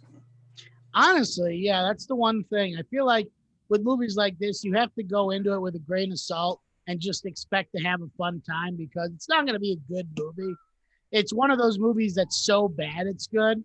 And yeah, exactly. You just have to be in the mindset for those kind of movies. Oh, the standoff. Boom. Wow. He falls again. Yeah, Tim Robbins is just useless, man.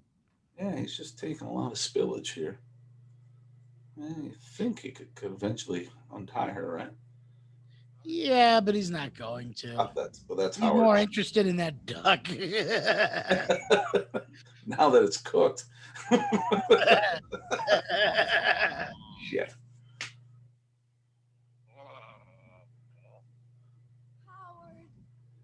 Yeah, well, it's a good time tonight if they survive. Yeah. I mean, it's just amazing too because like you look at like this set design, and like it's they spent a lot of money on this movie. That's the thing. I mean, like I said, it's a really good high production value. I mean, I've never seen it applied before to a B movie, and it's just like, holy shit, yeah. I mean, I have to question George Lucas's decision-making process when he did this movie. Like, I just have to question it because, I wonder if this is before or after the Ewok Adventures because I could see him being like, yeah. I mean, the Ewok Adventures didn't go so well, but you know what? Kids really want is a duck. Yeah, here we go. Here's the money Oh, shot here we right go. there. Yeah, so this is the thing that haunts Grant Morrison's nightmares. This is what he saw. Yeah, that's a hell of an acid trip with Grant Morrison. Yeah, man, I would not want to. Oh man, Look green at that. And you're not screen even looks seeing rough. his face for real. Look at that. Ah. Oh, that's cool though. Looks like something out of Men in Black. Yeah, exactly. Man. I mean, even though that green screen still doesn't hold up, and it obviously looks out of place, but that's really good fucking clay animation work. Oh hell yeah! I mean, that's outstanding. I don't blame him for remaining unconscious. Screw that.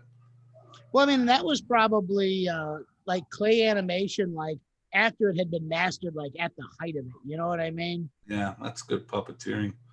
I mean, Oh yeah, not the clay animation puppeteering.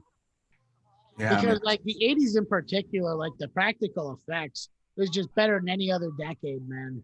oh yeah, oh my goodness. Well, they were experimenting. You know, they didn't have as many options. They had to make it work. You know. Yeah.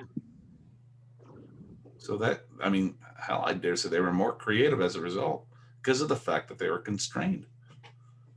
Yeah, that's my problem with flicks nowadays, is that I don't know. You ever look at like the behind the scenes photos of those Marvel movies nowadays? Yeah, It's just like guys standing in costumes on an entire green set. Like yeah, everything's CGI. The sets are CGI. The characters are CGI. All the action CGI. The fight scenes are CGI. yeah. Yet it's like, live action. Are you watching a movie or are you watching a video game? Come on now. Yeah, exactly. I mean, they call that live action. I'm like, nah, I just call it realistic animation. Honestly, yeah, I would agree with that.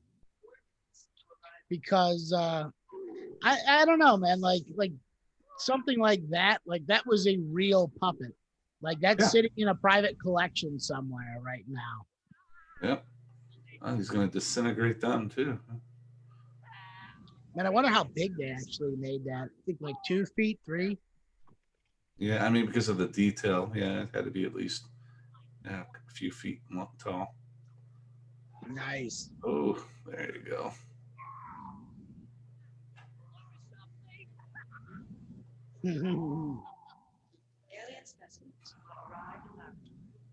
Ooh, you. Why did he set for 4 minutes? Why not like 1? They wanted to build it up. Yeah. Because if I were the Dark Overlord, I'd be in more of a hurry. Yeah, I mean, you think, you're powered by a nuclear power plant. You think you'd have the ability to. Yeah, that is kind of, well, the battery wouldn't. There you go. He did hurt him. Dude, Ran over his tail, broke the bitch. he might not be good at flying that cart, but he can move that little fucking cart, no problem. He'd be a hell of a forklift driver. Oh, yeah. Uh-oh.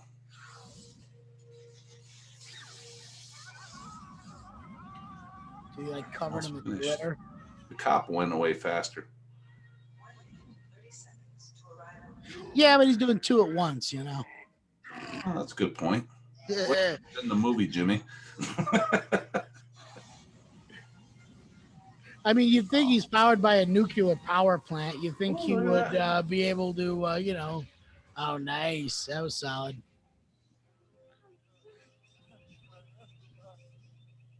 It's starting to rematerialize. Come back to the reality. Attaboy. King Kong duck.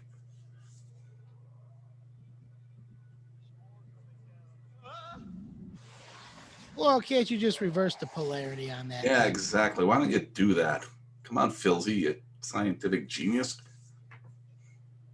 No, it's gotta rely on Howard. Man, it's either go home or stay here and bang this hairless ape. Yeah. Fuck. Yeah, he knows what his choice He's is. gonna pull all his feathers and try and blend in. He's gonna have that giant bill.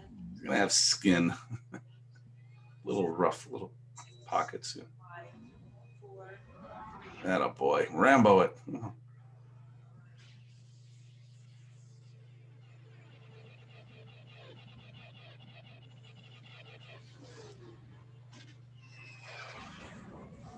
That's a good.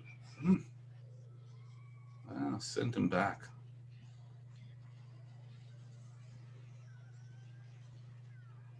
I mean, who's to say they can't rebuild it, right? Yeah, they could definitely rebuild it. Nothing's final, right? Besides, in the Marvel universe, Richard probably has like 8 or 9 of those things. You know? Now, see, I really wish they would have made a little cameo with this movie, like called it Stark Industries or what was the Reed Richards company? They own the Baxter Building. What was the name of their country or their company? I mean, it was they were a non-for-profit, so they're. Oh, they're a non-for-profit? Yeah, they're a not-for-profit. Oh, so they're more like a scientific think tank then. I always thought they were like a company. Yep, they got a lot of money from Stark and various sources, but yeah, mostly a lot from government. Yeah, that makes sense. Reed Richards, welfare queen. Man, he's a recipient. I mean, he'll take any amount of money. He's really flexible. And he's on the Affordable Care Act. His feathers are singed. Look at that. Yeah, that's a nice touch as well. Yeah, fooled you. I wasn't fooled. Yeah, they're gonna. Now that would have been a great setup for the sequel. Phil's gonna watch. Yeah, he's definitely gonna watch for science. Yeah, for science. How does this work? One camera for science. One for his personal collection. God, look at that outfit. She looks like a supervillain. Yeah. It's like Thunderdome, Yeah, whenever you have like giant shoulder pads with footballs and tassels. And the grand finale song that Howard wrote, of course. Yeah, Howard's definitely gonna write that. I feel like this band's really like fucking up by not having Howard play an instrument, because like then you got the freak show thing going on. Little, I wonder if this influenced Jem in the holograms. I mean, I wouldn't doubt it, man. He's styling, got the suspenders, the bow tie. God, that is a bad shirt. He was drippingly 80s. Well, oh, there we go. That was Howard with that sparkly tie. What the hell's up with that? I mean, I would just say, look at Howard's fucking shoulder pads, dude. They're massive. There you go. Hey, that's a see, cool see, people want the duck, man. There you go. A sparkly tie. See, it's about time they got him on this. There you go.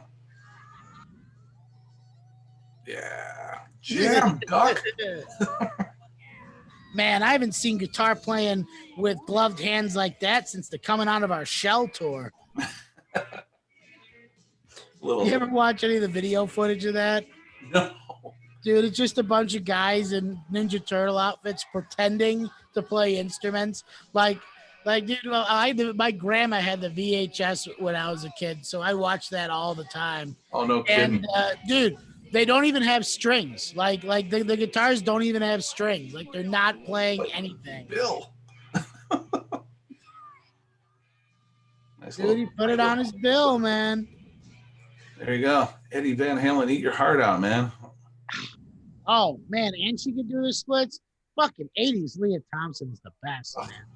There you go. See, that made it all worth it. That's worth $1 right there. Leah Thompson doing the splits. I don't know, man. I'm pretty sure that pimp was getting more out of that. There you go. Shake it, duck. There you go. They're going to pull your feathers. Yeah, it's just, I don't know, man. It's just such a strange flick. They should be throwing their panties at them. In my version, they would be. I'd like to see it. We have to update it. Have some guys throw some, their draws, some tighty whities. Yeah, nowadays, like he wouldn't be in a rock band. Like he'd definitely be like a dubstep DJ. Yeah, it could be like BTS or whatever, the hit bands are. Oh man! All right, so gotta ask overall impressions. Granted, we're gonna take into account it is what it is, right? It's a movie about an alien duck that comes to Earth and has a semi-erotic relationship with a female, and then has to fight interdimensional scorpions. So on a scale of 1 to 10, what would you give this flick?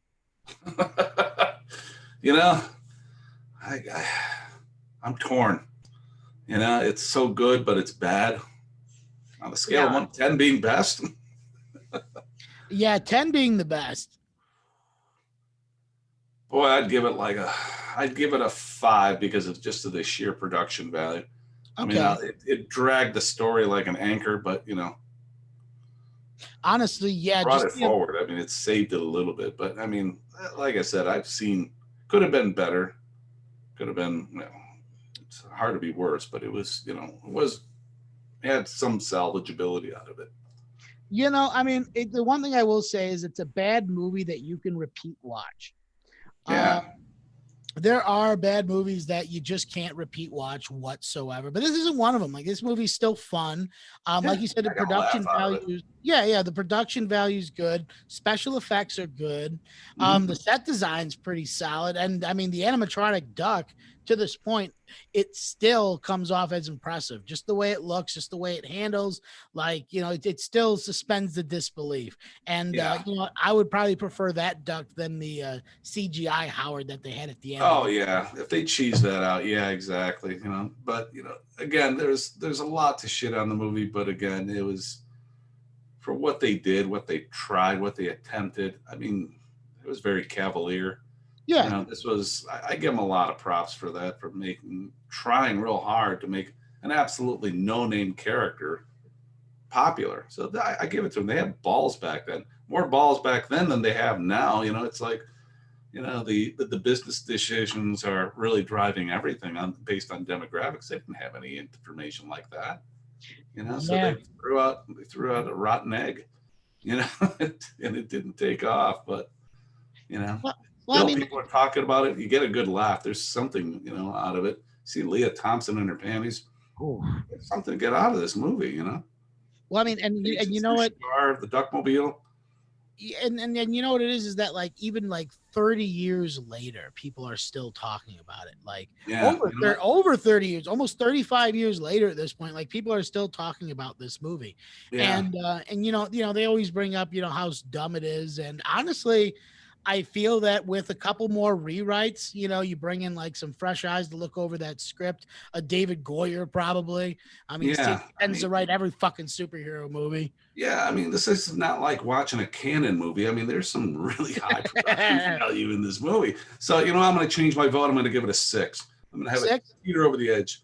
Because like I said, in contrast to some of the real shitty movies I've seen, this ain't that bad. And people are uptight about it. Well, piss on you. You should have enjoyed this movie more for the campy comedic value. Yeah, so I will say that I would. Oh, dude, I had to get a little drunk on to watch this movie. That's why. Oh yeah, you have to. Whiskey. And I would probably be along your lines as well. I'd probably give it a 5. Just because of its rewatchable value, because it has good actors in it as well. Like no one's phoning it in. Like there's not really any like obviously bad acting. Like they chew the scenery, but they're doing it in good fun. Yeah, I mean it's like 60s Batman like comedy. You know what I mean? It's got all this camp to it, and if that's what you were expecting and you go into it, I mean you're going to probably get a lot more material value out of this than just watching it point blank saying, "Yeah, I'm expecting." Well, you shouldn't expect like Academy Award winning material here. No, not with Howard the Duck. I mean, you should definitely expect Academy Award winning material out of like George Lucas. Yeah, well, I mean, American Graffiti was nominated for Best Picture. I mean, he poured it all into this movie. I mean, he gave it everything he got. It was a gamble, dude. Like I don't think I don't think I would have gambled $2 million of my own money on Howard the Duck. And to think about that for a moment, like if George Lucas didn't make this movie, then he would have continued to own Pixar, and he would have owned the Pixar movies that they had come out with. Only what, 4 or 5 years after this movie? Because like what, Toy Story was 91, maybe. Yeah, 92? yeah. You know, and if he would have held on to Pixar, maybe they wouldn't have got, well, they would have got bought out by Disney anyways. They probably Yeah, had- George Lucas just would have But- gotten himself an additional $8 billion. Yeah, exactly. And I think it would have, you know, there could have been a lot more stories to be told from Pixar too, which is a shame because now they're stuck with Disney. Yeah, They are yeah, that's hamstrung. true. So they have my pity. All right, so I gave it a 5. You gave it a 6. Now let's compare that score. So Google, based on user votes, has this film at 72%. There you Metacritic go. has it at 28%. IMDb has it at a 4.7 out of 10. And then Rotten Tomatoes has it at a whopping 14%. Yeah, but what Rotten Tomatoes is late to the game, man. They weren't reviewing shit back then. So, True. So Rotten Tomatoes, so they have 2 scores under Rotten Tomatoes. The first one is just based on the critical opinion at the time, and that was 14%. Audience score is a little bit higher. They give it about 38%. So within that, like 4 to 6, I would say is a good average. yeah. And like I said, there's something to salvage from it, you know. I mean, it's like, you know, you going in and watching a Roger Corman movie, you know, you gotta there's going to be some good stuff that you extract out of it, but expect it overall. It's a good bad movie. Yeah. You know that's a good way to that's a good way to characterize this one. Like it's like a Roger Corman movie because it's purposely a B movie. Like, Yeah. well, you know, they could have definitely gone the route of trying to make this a you know, a serious you know, or, you know, even more adult oriented movie, but they went for like the zany kid stuff. And Yeah. I mean, you know, for the time it might not have worked well, but over the course of those 35 years, it started to gain an audience. Yeah. And again, here we are talking about it. You know, like I said, I didn't pay my kids to see it and like it, but they did, and it shocked the hell out of me. I'm like, okay, well, it ain't just me. It's not just biased because I'm, you know, reading comics and stuff like that. You know, it's just like, okay, it's in our genetic code here.